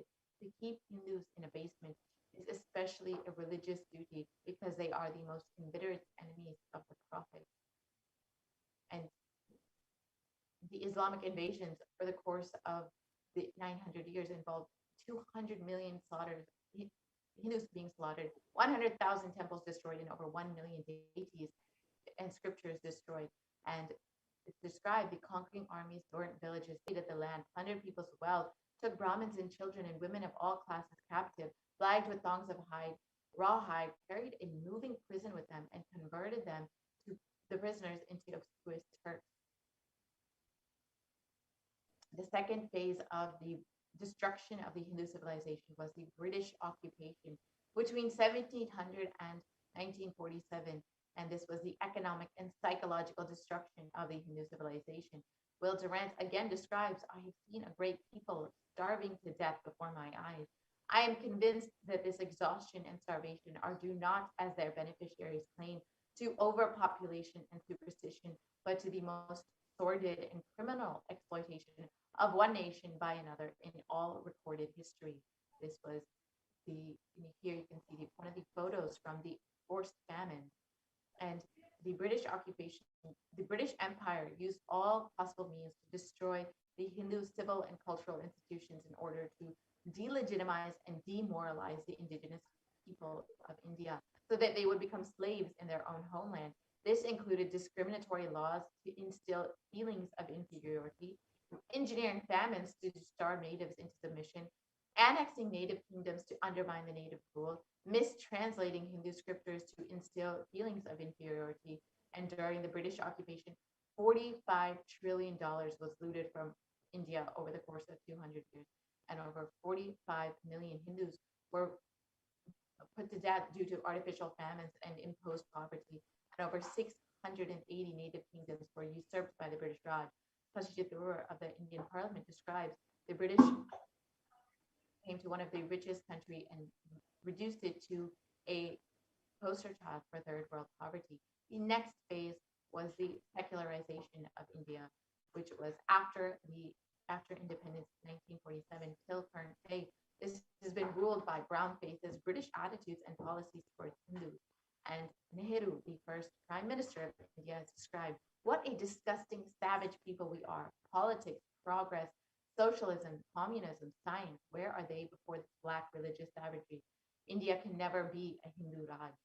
And first law minister and principal architect of the Indian Constitution, B.R. Ambedkar, has described that if Hindu Raj does become a fact, it will no doubt be the greatest calamity for this country. No matter what the Hindus say, Hinduism is a menace and to liberty, equality, and fraternity. It is incompatible with democracy. Hindu Raj must be prevented at any cost. These were two of the first leaders of the so-called secular India. And the modern Indian legal system, academia, and media all systematically undermine, suppress, and delegitimize the Hindu institutions and culture by various methods. This includes India's constitution establishing government control over Hindu temples and other institutions, while other religions are free from this interference. The constitution discriminating against Hindus by giving special rights and benefits to non-Hindus, and Hindu kingdoms and self-governance being abolished. The anti-superstition law, which was enacted to criminalize Hindu practices.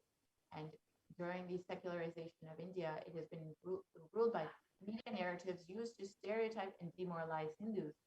And Bollywood and other mainstream media outlets consistently portray Hindu gods and gurus as cartoonish, dishonest, corrupt sex fiends in a manner similar to the British imperial propaganda. Media narratives are used to shape the human consciousness and further political agenda, which was unfortunately against Hindus and Hinduism. This agenda was to discriminate and to make Hindus feel inferior. And Yes, so now let us see the revival of the Hindu nation. So during the times of Mahabharata, we Hindus had 56 deshas, countries, 200 states, 1,700 samsthanas, provinces, and 10,000 sampradayas, traditions. And in all 56, we Hindus are persecuted. Now we have lost all 56. The last one to fall was Nepal. And this is narrated by the Supreme Court of Hinduism. And he continues to say, I am the collective voice of all the persecuted Hindus.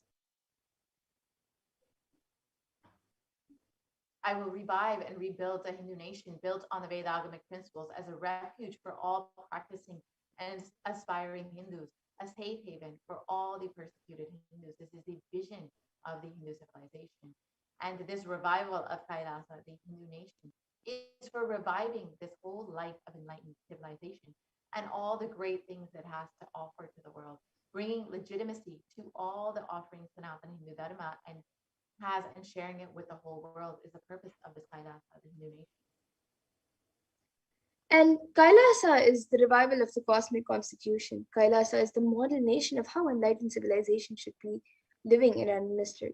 Whether it's politics, judiciary, education, economy, everything will be revived as Paramashiva revealed in the Vedas and Agamas and in the Sanatana Hindu Dharma's scriptures.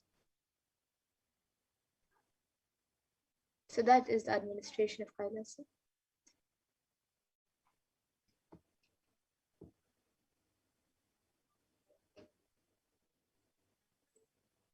And being one of the most persecuted civilizations, Hinduism is on the brink of extinction, such that the next generation may know about Hinduism only through history books. So what can we do to stand up for the Hindu civilization and all that it has to offer to the world? And as Devi Parashakti has revealed, it is our responsibility to protect Sanatana Hindu Dharma. This is the reason we were given the Uttamotama birth of Hindu birth. And today, Hinduism is unfortunately a political orphan.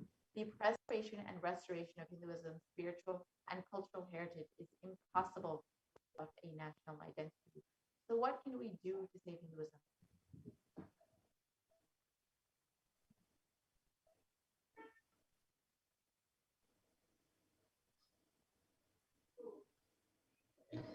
So let us all reclaim our Hindu identity. You can learn how to reclaim your Hindu identity.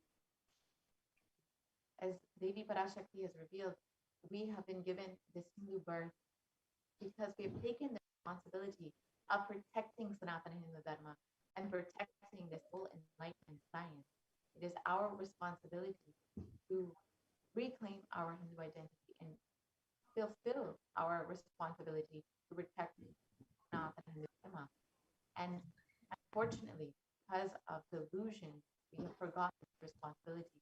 But we need to remember, Hinduism is responsible for our successful life. If you are a Hindu and you are happy, healthy, wealthy, rich, successful, respectable, have a stable family life, and have the best mental setup, you need to understand that Hinduism is responsible. The Hindu identity is responsible. The Hindu scriptures are responsible. It is the Hindu scriptures which have given us the best mental setup. All the best things that we Hindus have has come from our Hindu scriptures. And Hindus are the richest and most successful ethnic community in the world. Hindu scriptures, the Hindu lifestyle, and are responsible for this. And an article by Hindustan Times also says that Hindus are the most educated religious group in the US.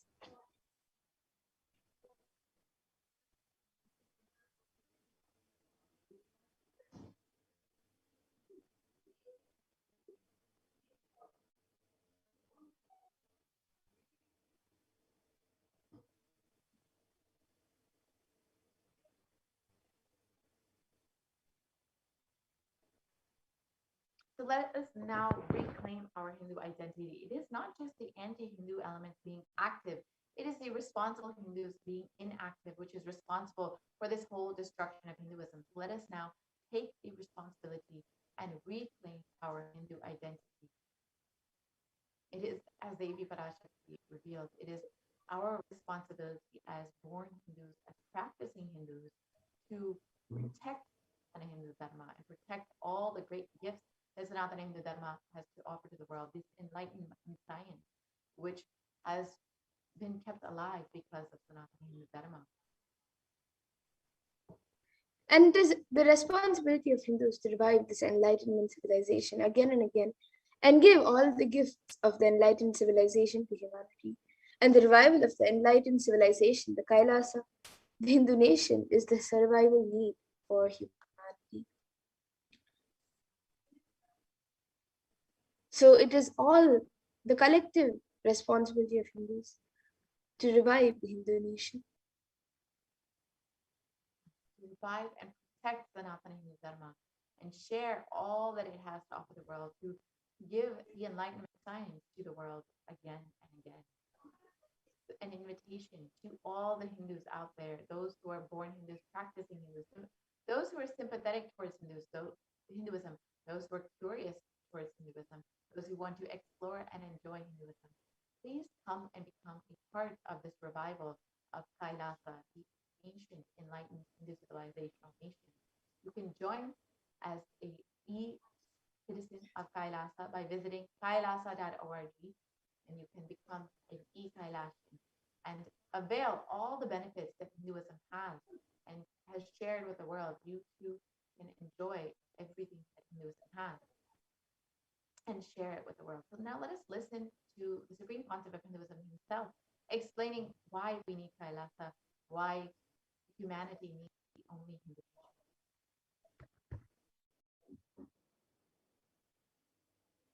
Contribution. Hinduism, Veda Agamas have great things to contribute to the world.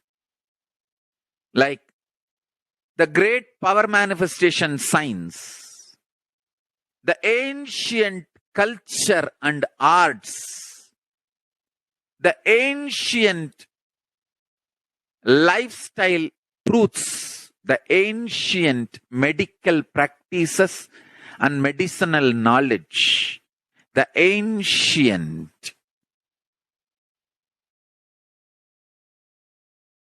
indigenous cultural heritage and jewelry, perfume, dance, music. In every level, Hinduism has so much to contribute. Veda, Agamic traditions have so much to contribute. To share all this with the world, to contribute to the world.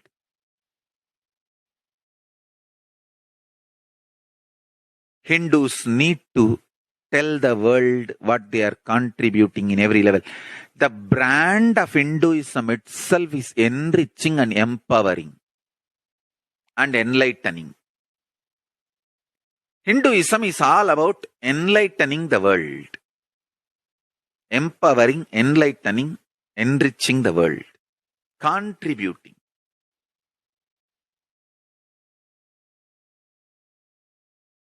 That is our spiritual life. That is our spiritual strength. That is our spiritual core principle. O humanity, I request you with folded hands, some one corner of the world, if you just give me few hundred acres, I will keep this whole science alive. Leave it for the whole humanity freely. Fortunately, Paramashiva has given me the power to decode all this Hindu medicinal system, Hindu judiciary system, Hindu social law and order system, Hindu power manifestation system, Hindu mental sciences system, Hindu yogic sciences, the sciences of Hindu biology, Hindu physics, Hindu psychology, Hindu physiology, Hindu chemistry, all this Paramashiva has given me the power to decode. Whatever the remaining scriptures are available with the humanity, Paramashiva has blessed me, and I have collected, not only I have collected and organized, I can decode.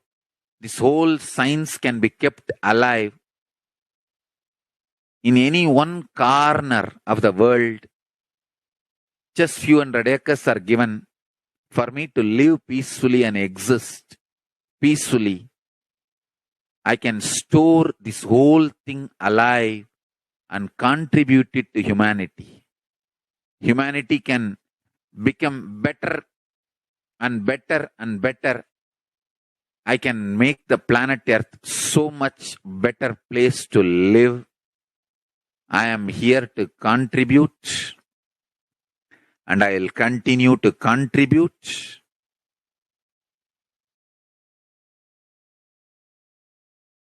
As long as I am allowed to live, I will contribute. I have collected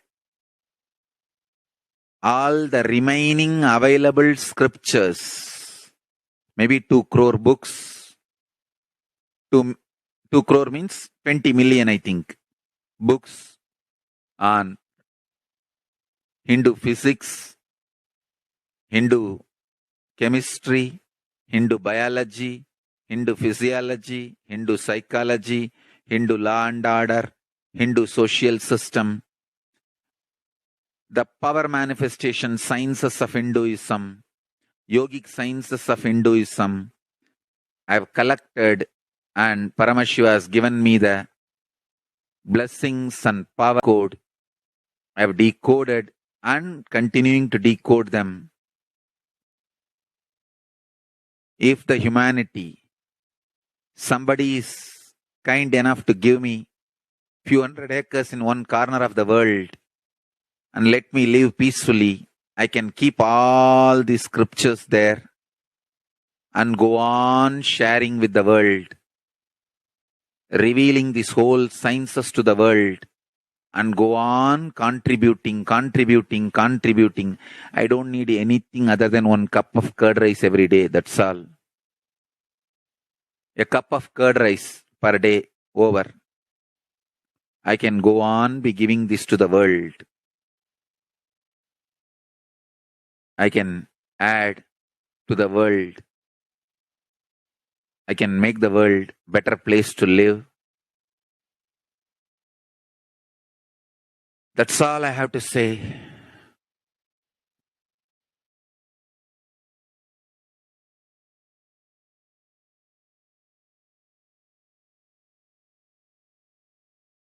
Thousands of medicines are described detail in ancient Siddha and Ayurvedic scriptures.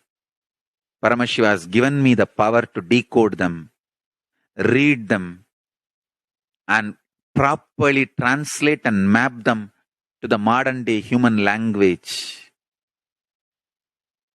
And I am ready to work 20 hours a day.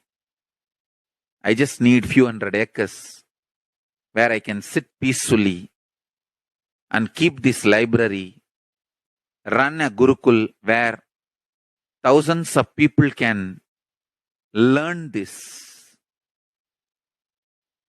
and share it with the world.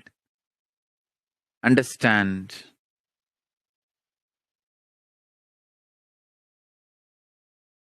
I am only interested in contributing.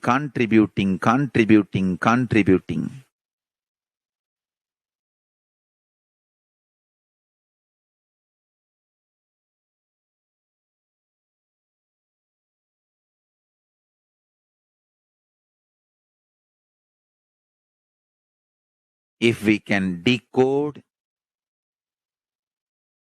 all this great knowledge, whole world can prosper from this knowledge. Whole world can enjoy from this knowledge. If I prosper, I will only create a university. I will not create anything else. If the Hindus prosper, they will only create education institutions. Because Hinduism is all about giving, contributing. If I prosper, I'll create university, that's all. Kailasa is all about university, to decode the ancient sciences and share with the world. Understand? Every day I am sitting and going on decoding, writing notes on my books and writing details on my books. Whether it is making human beings manifest powers, and I have also now started downloading and decoding the science of making animals manifest powers. Whether making people manifest powers or healing,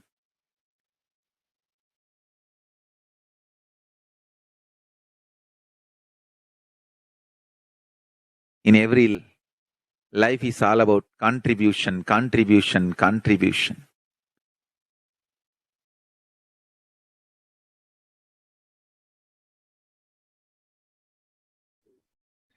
Yes. So that was a video where the Supreme Lord of Hinduism revealed the reason of why Kailasa.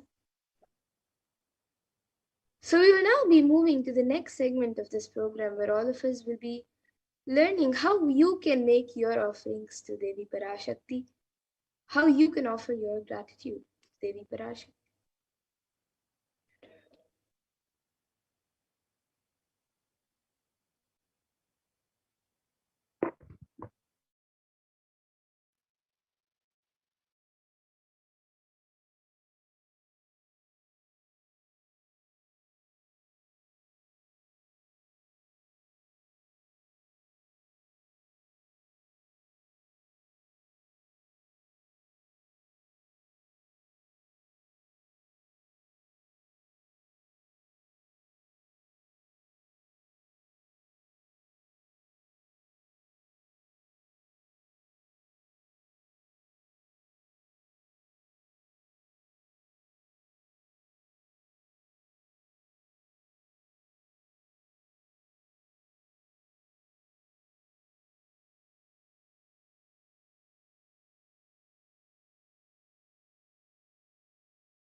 Nithyananda.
Yes. Now let us enter into this next segment and understand the various offerings that we can make to Devi Parashakti. So, as all of us know, Devi has been continuously blessing and guiding us during the time during the pandemic. And if you are just overflowing with gratitude for your divine blessed mother, you are welcome to stay tuned to this next segment and understand some of the various offerings that you can make today. Each of these is just an opportunity to offer your love and gratitude to Devi Parashakti. So now let us enter into this segment and understand what are the various offerings available to make today.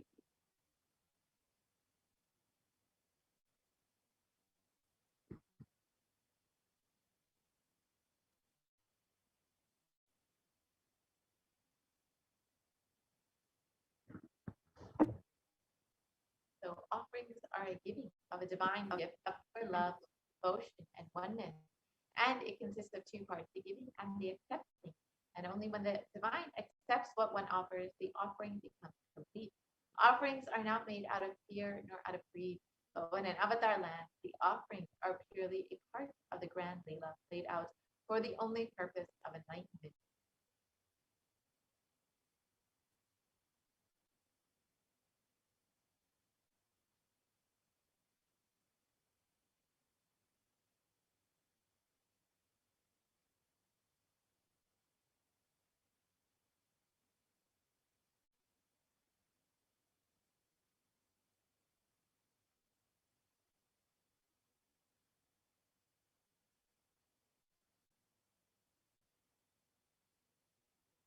Here we have the Dhyana Shloka for Devi Parashakti to invoke the presence of Devi.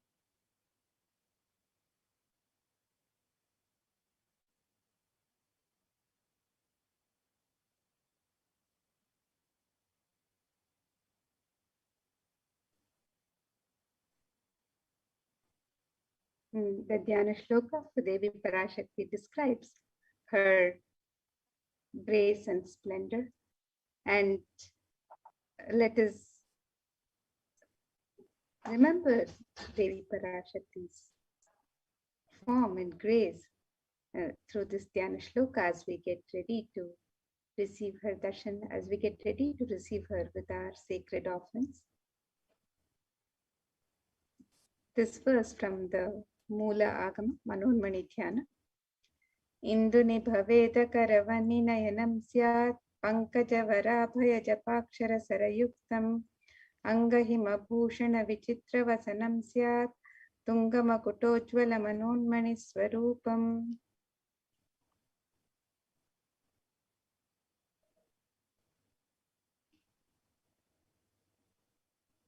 And the translation for this verse, it says, moon-like face holding the Veda books on hand, fire and eyes, with lotus flower gracing and blessing hands, and one hand with japamala, beautifully decorated with jeweled ornaments in wonderful clothes and a shining crown. Her name is Manonmani.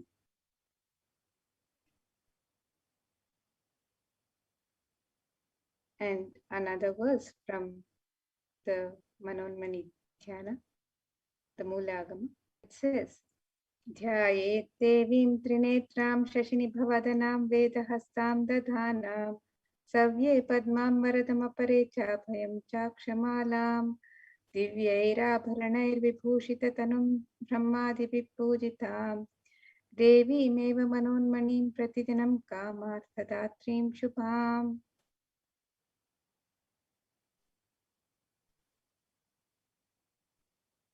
And this verse describes, I meditate on Devi with eyes glowing like a moon and holding the Veda lotus and gracing with blessing and gracing hands. She is wearing beautiful ornaments. She is worshipped by Brahma and other many gods and showers auspicious boons for all actions every day.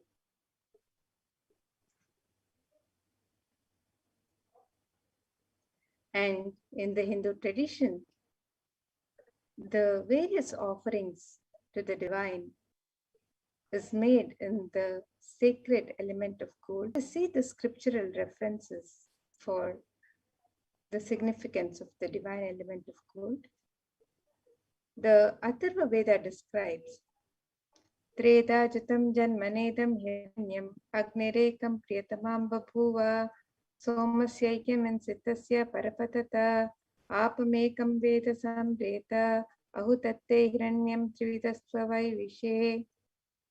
The translation for this verse, it says, triply born by birth is this gold. From the atoms of Agni is one, it becomes dearest to Agni. One fell away from the Soma when it was heard. One they call the seed of virtuous and powerful Apa, the watery molecules. Let that gold be for your long life. Gold is a divine element in the Hindu tradition. It purifies anything that it touches. It is an element of great spiritual significance and spiritual power of healing and enlightening. The vibration of gold has the power to infuse sattva energy and positive thought currents in anyone who wears and anyone who sees or operates in its vicinity. Gold is present in all the scriptures in the Agamas, Vedas, Shrutis, Smritis, Itihasas, Puranas. In all the Hindu scriptures, it is abundantly displayed that gold is the most auspicious and purest metal, which purifies our being. In the Hindu civilization, everything was built in gold, exchanged in gold. Ritual feasts were offered in gold bricks. When one was to be saved from life-threatening illnesses, gold was offered as a ritual fee. Gold was used in abundance and even used for weighing equivalent amount of commodities, including cows. Kingdoms were built with huge doors of gold. The streets would have huge columns and archways made of gold. Even the horses and cows would be dressed in gold. Hindu civilization thrived on the banks of rivers of gold. The Indus River was called Hiranmaya, the river of gold in Rig Veda. The river Saraswati was called Hiranyavartini in Atharva Veda. The gold is a supreme element for offering gifts to the ones you love and revere. Temples are constructed and paved in gold. Deities are made in gold and decked and adorned in gold because it preserves the enlightenment energy for thousands of years and it lasts forever.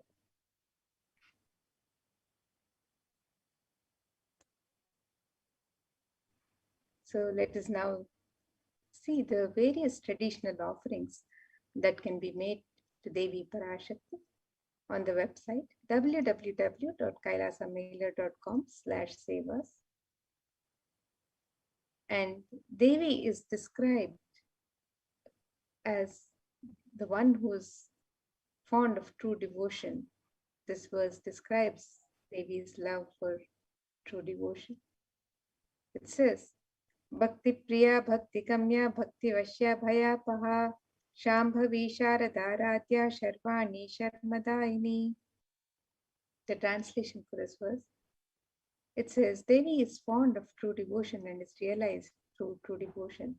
She can be won over through true devotion and she removes all fear. If there's any fear in the minds of devotees, Devi is sure to remove that fear. It is stated that Devi likes to be worshipped in autumn. Here it is meant the autumn of our lives when thoughts turn more and more inwards. The role of the divine is known and understood clearly, and the need for Devi worship becomes stronger. Shambhavi is the consort of Shambhu, who's Lord Shiva. Sharadaradhya is the one who is worshipped by Devi Sharada herself, Devi Saraswati. Sharvani is the wife of Lord Shiva. Linga Purana describes Lord Shiva as Sharva in his earth form. Sharmadaini is the Devi who bestows happiness on devotees. And you can make your offerings of gratitude, love, and devotion to Devi Parashakti through the offerings of the Hundi. Just as you would make the offering in the Hundi in any time, the Kanika, when we will visit the temple to receive the darshan of the divine. So you can make the e-Hundi offerings as you get ready to receive Devi Parashakti's blessings today. And the website is www.kailasamailer.com/sevas. The e-Hundi offerings can be made in multiple currencies and in any amount that you would wish to offer.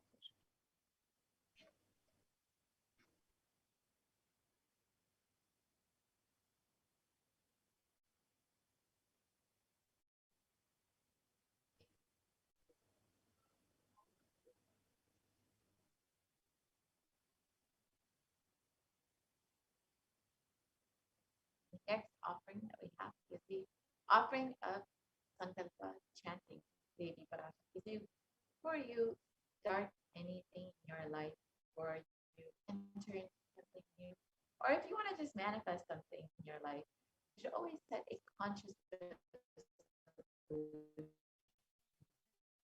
an intention of exactly what it is you want to manifest. When you offer your conscious resolution to Devi Parashakti, you will be blessed with Devi's overflowing energy.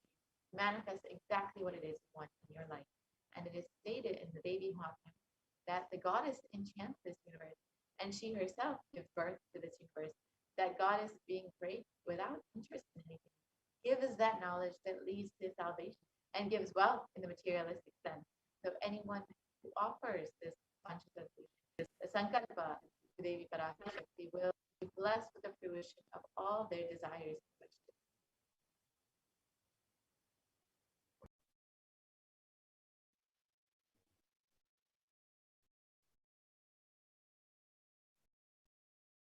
The next offering to Devi Parashakti is the offering of the Sahasranama Swarnakas.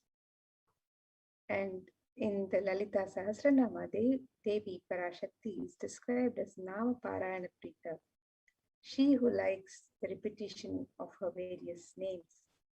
And in this offering of the Sahasranama Swarnakas, so the pure gold coin inscribed with one of the 1008 sacred names of Devi Parashakti, each coin inscribed with one of her sacred names.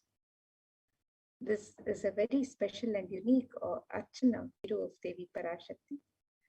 And you can make this offering today in any of 3 different denominations, and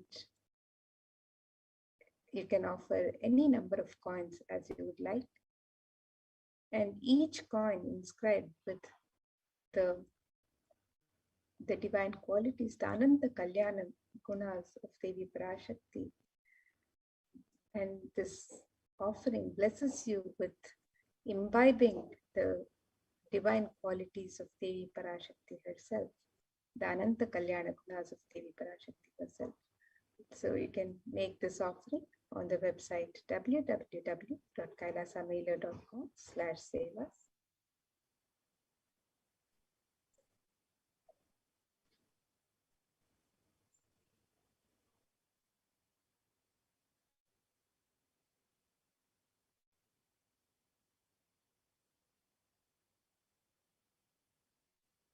The next offering is the Mukta or Mukti finger ring with a pearl. And the pearl, Devi Parashakti is known to be adorned in pearls and very fond of pearls. And the pearl, of course, represents the compassion of Devi. And in this verse, it states, I bow to the goddess Meenakshi, whose crown is garland of pearls, and the face shining like a full moon, who wears anklets that are studded with gemstones and has small bells, who is shining like the splendor of the lotus, who grants all the wishes, the daughter of the mountain, who is worshipped by goddesses Mani and Brahma. I remain ever bowing to the goddess Meenakshi, the ocean of compassion. So you can offer this finger ring with a pearl and be blessed with Devi's overflowing compassion and love in all of your business endeavors.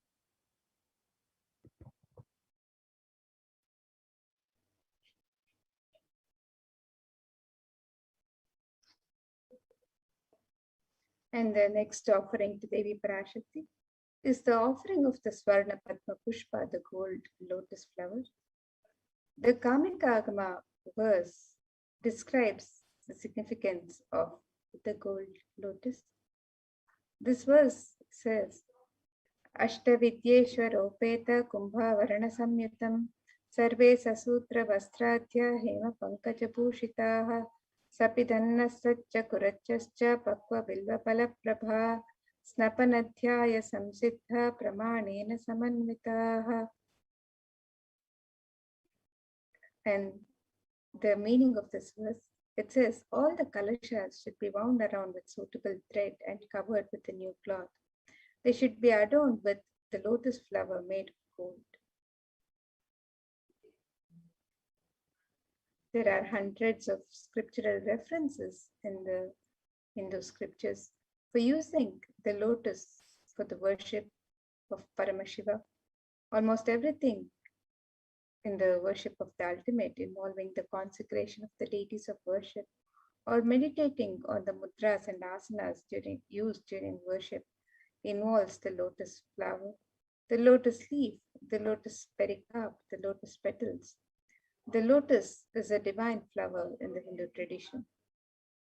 The Shakti of Paramashiva is also called a lotus. The base of the Paramashiva Linga is a lotus. The disciple of Paramashiva is also considered a lotus, one who is about to bloom.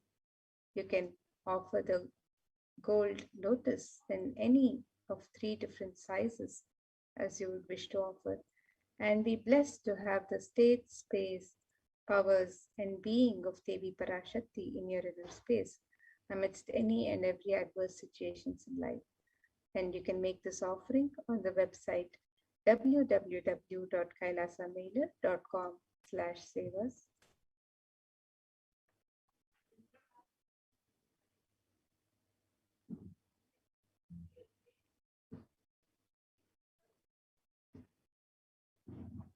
And the next offering to Devi, the offering of the Swarna Metti, the gold toe ring.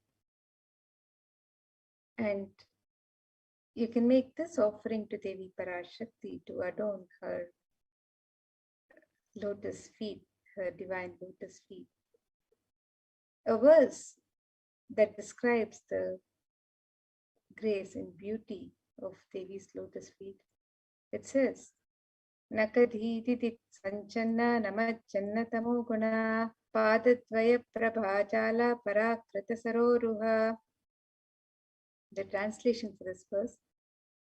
It says, "You whose brightness from the toenails destroy the darkness of ignorance from the minds of your devotees who prostrate at your feet. You whose brightness from your feet overpower that of the lotus flower too." And you can make this offering of the Swarnametti, the gold toe ring, to Devi Parashakti to adorn her sacred lotus feet and be in constant gratitude for receiving her blessings in even the most difficult aspects of your life.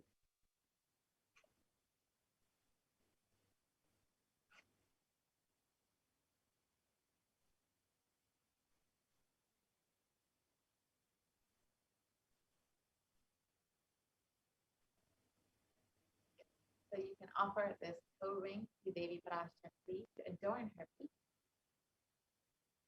The next offering is the Svarna Mantika, the gold hairline jewelry, and Devi Shuddha Sarabi Varshini, the one who makes the nectar flow in all of our nerves from the Sahasrara. She who gives the very pleasant experience of the ultimate. The Mantika represents the nectar flowing from the Sahasrara chakra, which is fully open. So when you offer this Svarna Mantika to the feet of Devi Parashakti, you will be blessed with an overflowing Sahasrara chakra and experience the state of complete completion.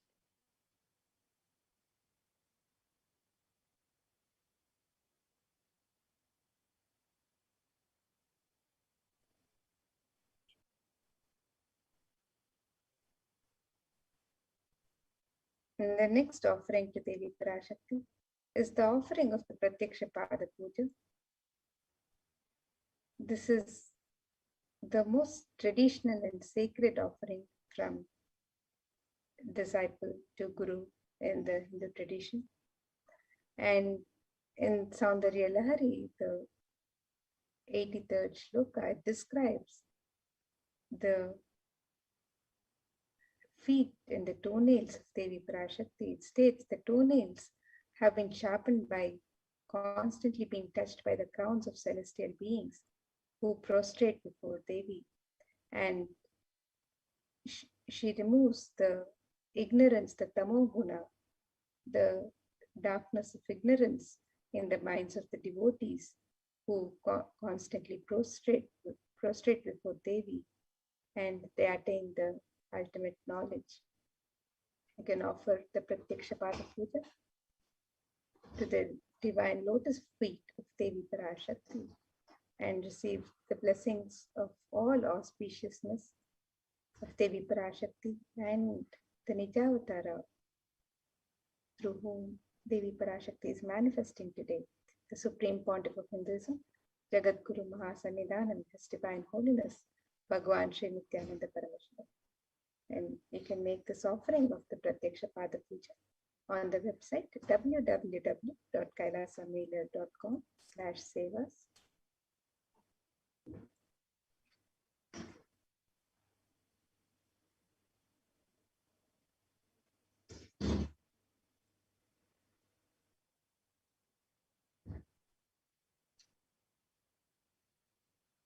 The next offering that we have is the Vastra Seva, the offering of clothing during the Pada Puja to the feet of Swamiji. And you can offer the Vastra Seva to Swamiji, who is manifesting Devi Parashakti, and be blessed with the protection, full protection from both Swamiji and Devi on your path to enlightenment. And be blessed with all auspicious things in your life.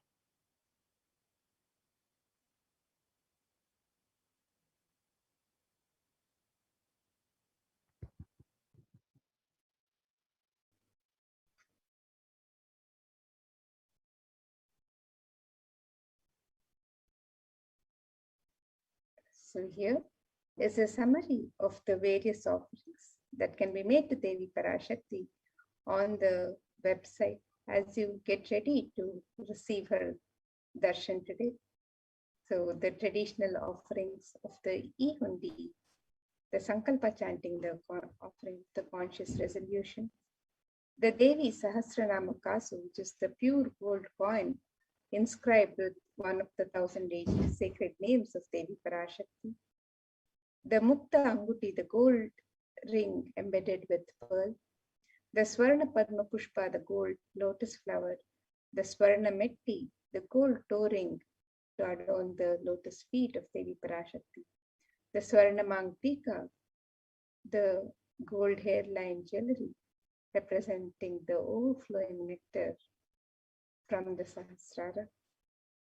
And the offering of the Pratyaksha Pada Puja and the Vastra Seva, the sacred cloth offering. All of these sevas and offerings of gratitude, the traditional offerings of gratitude, love, and devotion can be made to Devi Parashakti as we get ready to receive her darshan today.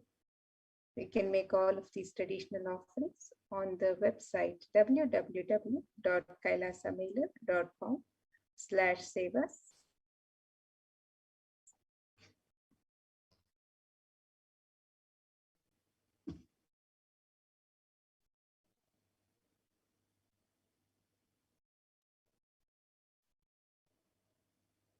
So here we can see the website www.kailasamailer.com/sevas.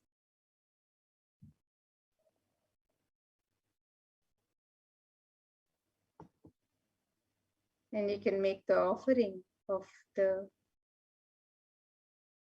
traditional alankaram, the ornaments, and the sevas to Devi Parashakti. And you can also make the offerings of the e-hundi on the link on step 2. So the e-hundi offerings can be made in multiple currencies: the US dollar, the Australian dollar, the New Zealand dollar, the Canadian dollar, the euro, the Indian rupees, the Singaporean dollar, the Malaysian ringgit, the Great Britain pound, and the Chinese yen.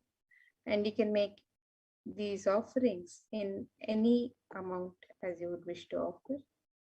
And it is your token of gratitude, your expression of the sacred sentiments that you would like to offer to Devi Parashakti today.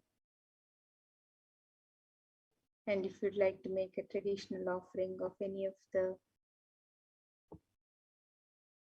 items of Alankar, the ornaments and items of worship, or if you'd like to offer any sevas, you can also offer these on the website. You can make the offerings of the Devi Sahasranama Kasu, the Mukta Anguti, the gold finger ring with the pearl, the Swarna Padma Pushpa, the Swarna Metti, the Swarna Mangtika, the Pratyaksha Pada Puja, the Vastra Seva. All of the traditional offerings can be made on the website www.kailasamailer.com/sevas. And again, here you have the website www.kailasamailer.com/sevas. And you can also mention to make an offering if you would like to make an intention and receive the blessings of Devi Parashakti. To manifest your intention into reality, you can submit the form on step 1 to receive blessings to manifest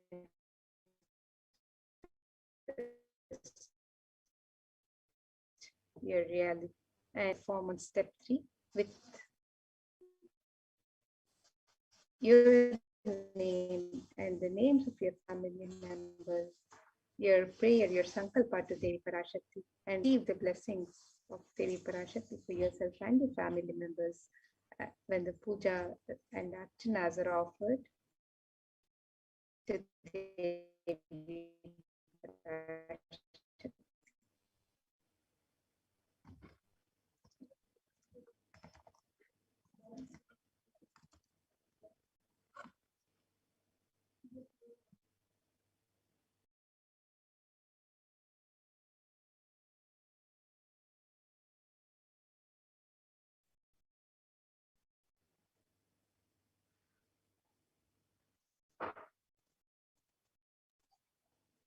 And if you'd like to be an e-Kailashian and post your messages, your sacred sentiments, your prayers to Devi Parashakti, to the Supreme Pontiff of Hinduism, as you receive the live darshan, you can also join as a member on the YouTube channel.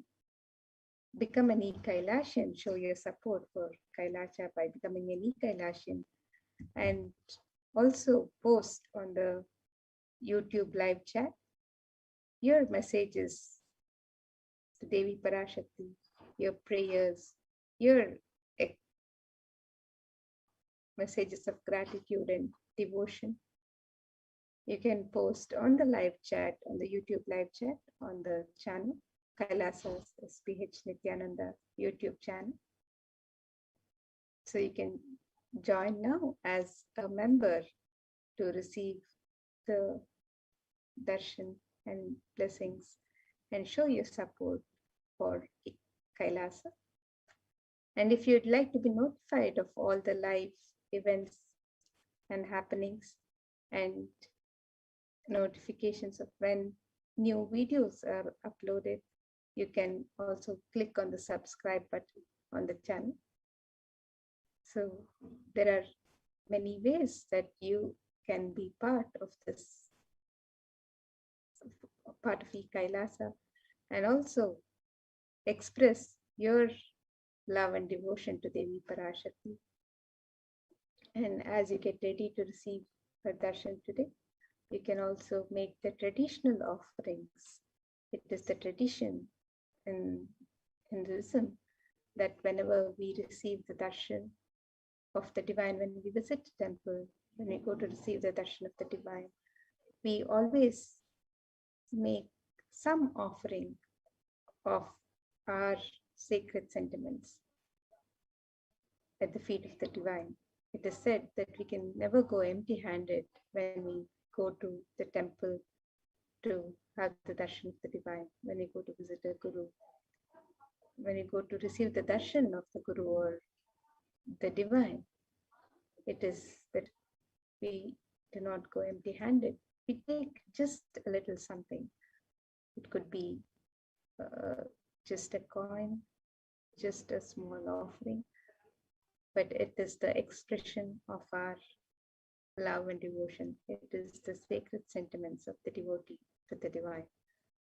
So you can make all of your offerings, the traditional offerings. You can express your sacred sentiments through the various offerings on the website www.kailasamila.com/sevas. And with this, now we'll get ready for the next segments of this program as we learn more about the various facilities being made available for the well-being of humanity as guided by the Supreme Pontiff of Hinduism himself, for the care and well-being of humanity through the various de facto spiritual embassies of Kailasa during this time of the pandemic. So let us get ready for the next segments and get ready to receive the darshan of Devi Parashakti.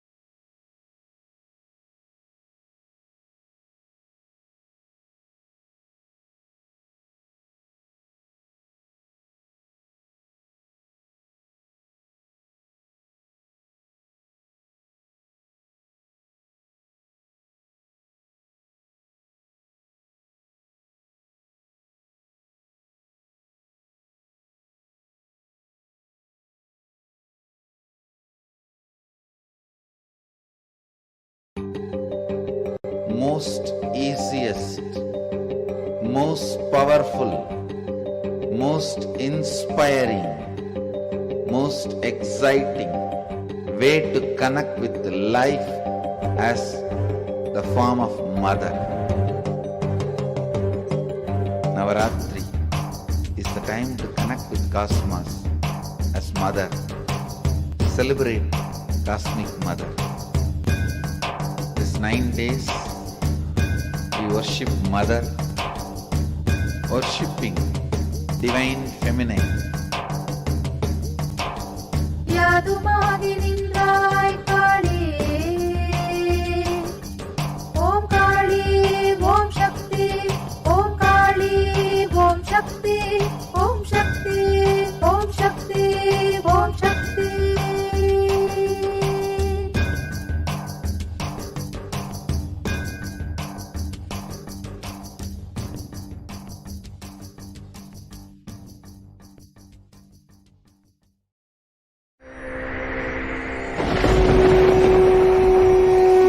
Ultimate divine descends in human body and expresses its extraordinary powers and experiences playfully. Sundareshwara is the embodiment of this statement. He is not Shiva as you understand, sitting in the Himalayas, frozen in the ice, in Samadhi. Sundareshwara is an artist with tremendous heart, ready to listen to human sufferings, ready to bend for human emotions. The one and only thing you need to obtain His grace is simple feeling connection. That's all. He bends for anybody, to any level. Even the word compassion is too small. He is still available. Even now, He is there. He assumes human body and relates with you, answers you, responds to you, raises you.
I don't know, I was lost.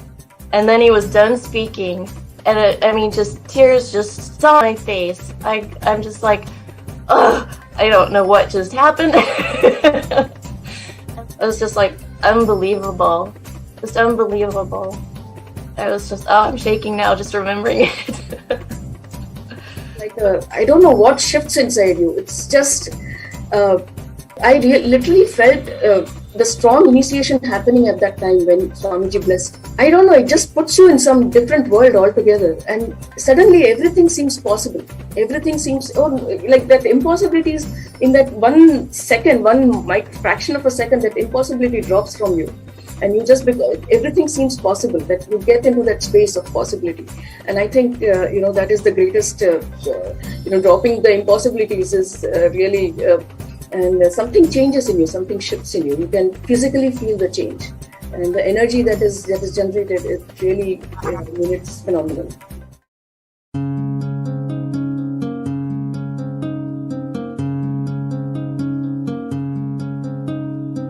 There are some gods, 9 unknown gods. The moment you call, they will be there. Venkateshwara, Balaji. I tell you, people give so much for Venkateshwara because he does the job. He's the 9 unknown god. There's a village folk story where Venkateshwara borrows from Kubera for his marriage and he is still paying the debt. Venkateshwara takes the responsibility of reserve to reserve. This whole story, beautiful story of Venkateshwara is an amazing concept. He is making Yaksha into Lakshmi. He is making the reserve to reserve. It's an amazing truth.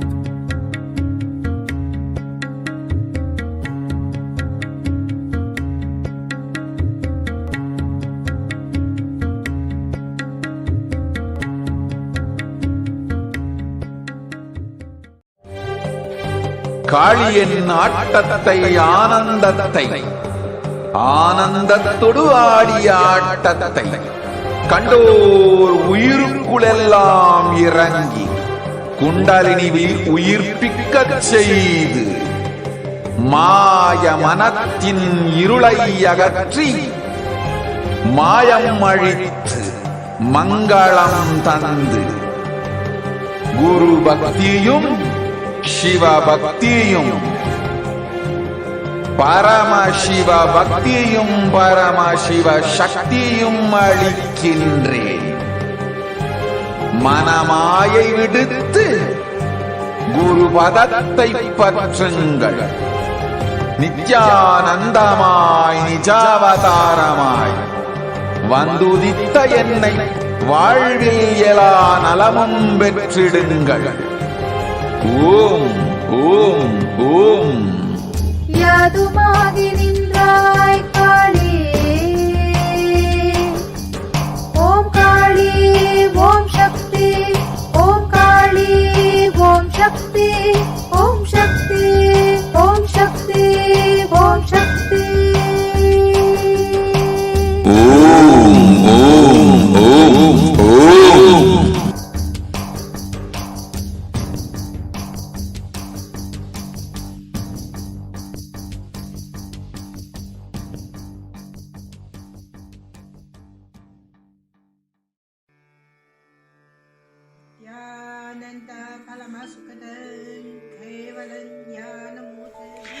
Here is the Australia Kailasa. How can I be so lucky and have a happy life in Kailasa? It's a long story. My name is Li Qi. My guru is His Divine Holiness Bhagwan Nithyananda Paramashivam. Since I was very little, I already wonder what life for. I really want to know the result, the reason. A long time ago, I think if I earn enough money, I will be very happy person, and then life is for happy. I tried to earn money, and then I'm really rich, but money didn't give me happy. Then I tried to get the happy life in romantic love. Then the really romantic love take me go lots of place. Too many stories during this time. But I still don't feel I get the result, get the life reason. Then I start study from book, from video, from religion in many different ways. And when I study Buddha, that time I really appreciate Buddha give so much intelligence to me about life. But I don't think study is enough for me. I want to be Buddha. But I don't know how. Who can let me get there? One day I found the video in YouTube, introduced Swamiji in that video. I suddenly, my eyes open wide. I get it. He must be my guru. I can get there. He can let me get what I want to know, and he can take me home, real home. This kind of feeling, then I start study from Nithyananda Sangha. One day, Swamiji Satsang said he needed people devote land, home, money to build up Kailasa. Then I discussed with my husband, decided to give the whole farm to Nithyananda. That time, because both of us believe help Swamiji means help whole world. It's a big deal. Just discuss so short time already decide. I really appreciate my husband love me so much and believe me, trust Swamiji so much. Soon here will be big temple, Gurukul, Goshena, and library. Introduce this my story to you, just me.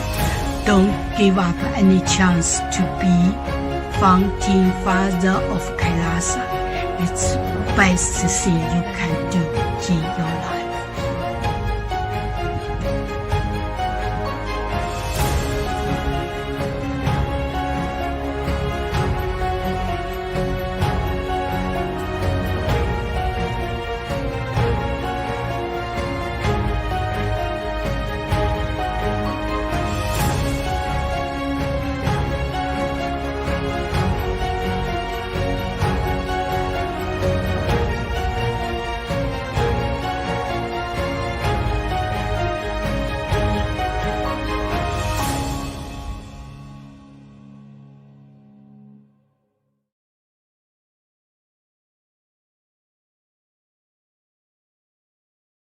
Just be alive for next 3 years. Don't die within next 3 years.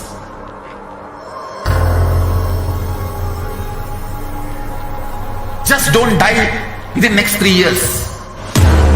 Be alive. Somehow be alive. I'm working sincerely. I will reach you somehow. Somehow I will reach you. It's my commitment to humanity.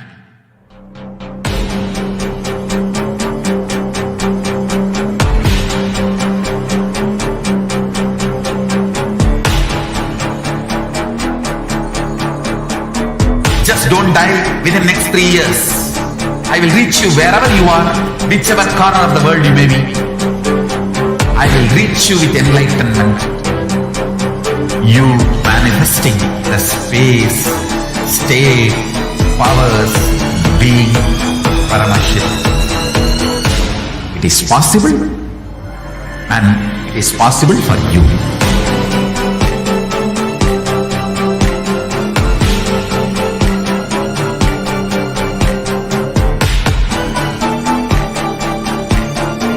Paramashivoham will reach you with enlightenment science. I know he is going to do the job. Just be alive for next 3 years. Nothing else.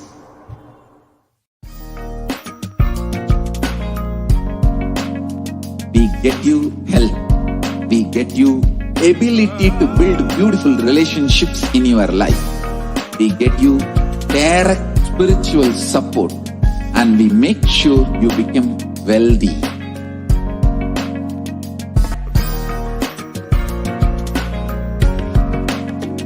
We won't stop giving you just good life. We will literally not stop till you live enlightened life. Manifesting the state of Paramashiva, space of Paramashiva, powers of Paramashiva, being of Paramashiva.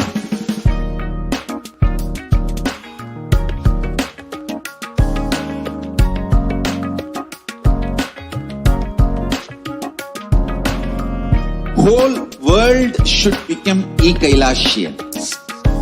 I want the whole world to know Hindus have something great to contribute to the world.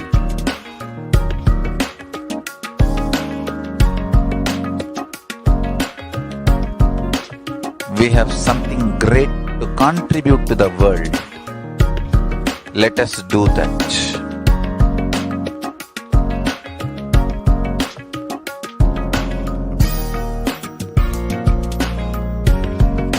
E-Kailasa is proper customized spiritual service helping you to identify your root patterns of suffering.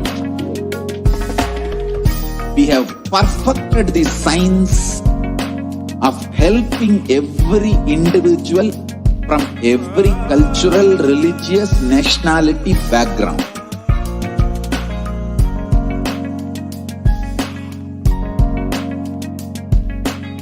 You will have lowest reactionary assumptions, highest awakened response, alive response for life continuously.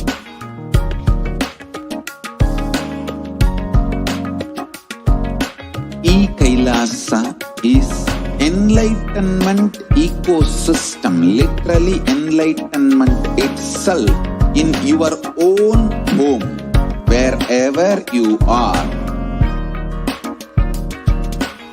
Proper customized spiritual service helping you to complete with your life negativity, withdrawal from life, self-hatred, self-denial, self-doubt, so much of tiredness, laziness. We can support you aligning your diet, your attitude, your aptitude, your understanding about life.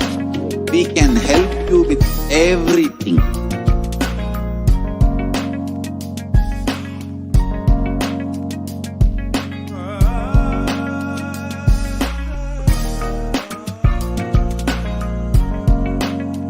If you are interested in enlightenment, we will immediately bring this to you. If you are not interested, we will explain the whole science, inspire you and make you interested in enlightenment science. We need to cater this enlightenment science to the whole world wherever they are, because enlightenment is the birthright of all human beings. Kailasa is responsible to provide that to all human beings.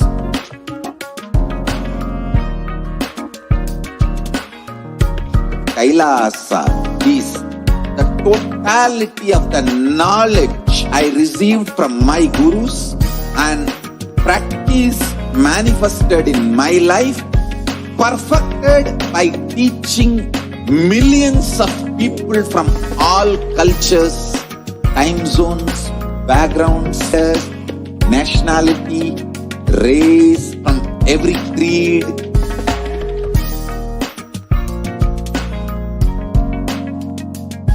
So this absolutely perfected knowledge available to you, served to you in your home without even you moving out of your couch, free of cost.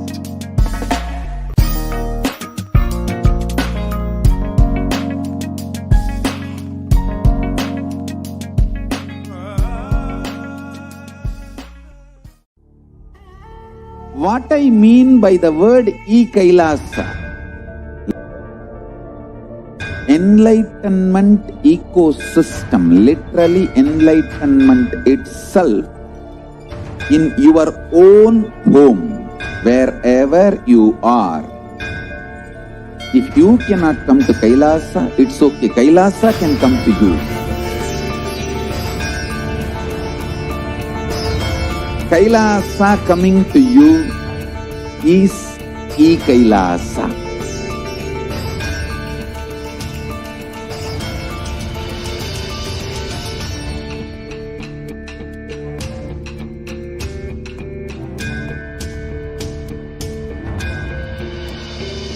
I will revive Hinduism. I am a Hindu revivalist, not by any revolution, but by evolution.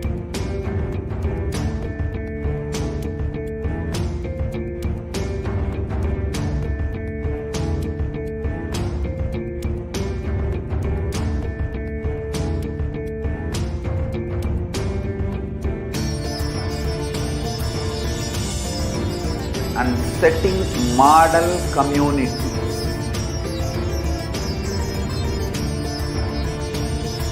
Kailasas, enlightenment ecosystems, Sarvanya Peethas all over the world.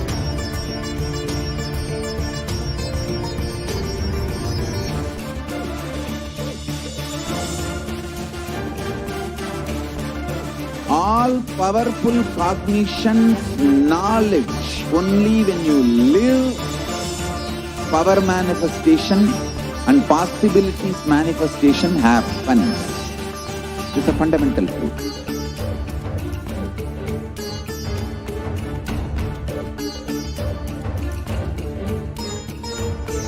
Hinduism cannot live exclusively as one sampradaya. No. All sampradayas of Hinduism is an ecosystem.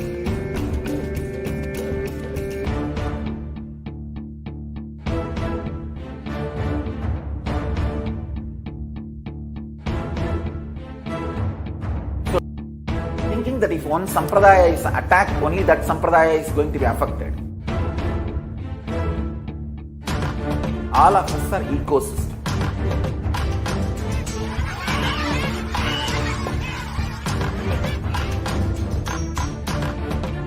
I invite all of you to get involved and enjoy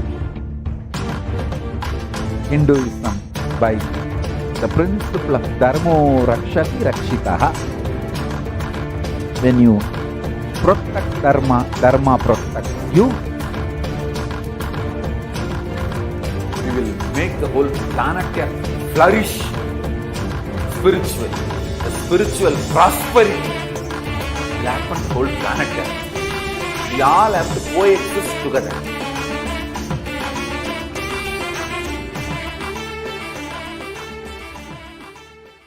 There are some great spiritual sciences unique to Hinduism. Subtle, otherworldly, but definitive sign. Manifesting the cosmic beings in Archavatara, deities in Nijavatara, living incarnations is possible. Understand? Kriya Pada of Vedas and Agamas elaborately explain the whole science of making the cosmic beings manifest in Archavatara, deities and Nijavatara, living incarnations. Both. During the Bhava Samadhi Darshan, literally those cosmic beings manifest through this body. Just like how they manifest in Archavatara, deity, they manifest in Nijavatara, Pratyakshavatara, and give you all the boons you ask, bless you. You see, each God is an independent intelligence to lead you to enlightenment. Each God is a bridge for you to achieve the Shivatva, the ultimate Shiva consciousness. Krishna is the bridge for you to achieve the Krishna consciousness. But Shiva consciousness, Krishna consciousness, all consciousness is one and the same. Ultimate consciousness only. So that energy itself completely expresses. Just like Radhika, when I see my own sweetness in the mirror, I become eager to taste it. I find that the only way to relish this sweetness is through the constitution of Sri Radhika. Bhava Samadhi Darshan is a window to the infinite expanse of consciousness, allowing us to in a way that we can understand. It cleanses the karmas of lifetimes. It awakens our biomemory to the space of Paramashiva, the ultimate consciousness, and creates a deep and lasting transformation in us.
most easiest, most powerful, most inspiring, most exciting way to connect with life as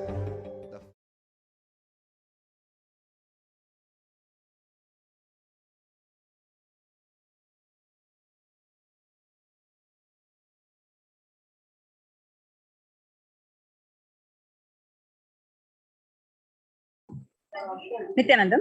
So, welcome viewers to today's Adi Kailash Nithyananda Sarangapeetham's COVID Care Protection Center segment. And today we are seeing amidst COVID, we need to enhance the international coordination to build the peace. Tackling the pandemic and building resilience in fragile states require concerted international action at local, national, and global levels. As the humanitarian and economic toll of COVID-19 pandemic continues to grow, so does the risk that the crisis will fuel new conflicts around the world while stunting prospects for resolving ongoing ones. For the first time since 1945, the entire world is confronted by a common threat, regardless of national, ethnicity, or faith. A new social contract between people, governments, the private sector, civil society, and more can tackle the roots of inequality with fair taxation on income and wealth and universal benefits and opportunities for all. Now let us look into the supreme contributions of Supreme Pontiff of Hinduism. Vedic tradition beautifully describes Yastu Sarvani Bhutani Atmanyano Pashyati, which means the global peace is nothing but a product of individual peace. Whenever an individual goes through spiritual bliss, he manifests a beautiful, peaceful life for him and everyone around him. If he is powerful enough, he moves the whole city and manifests peace. He is more powerful, he moves the whole village or if not whole, it's the whole country itself. If he is powerful enough like incarnations, he moves the whole world and manifests peace for them. The individual's bliss is a source of global peace in the level of Om, the microscopic and macroscopic. Whatever level it may be, understand, whatever level it may be, it's the global peace, which is the byproduct of individual peace. Now let us see how the global peace can be achieved simply by aligning our inner spaces to be in a space of Shanti.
Shiva, only he exists.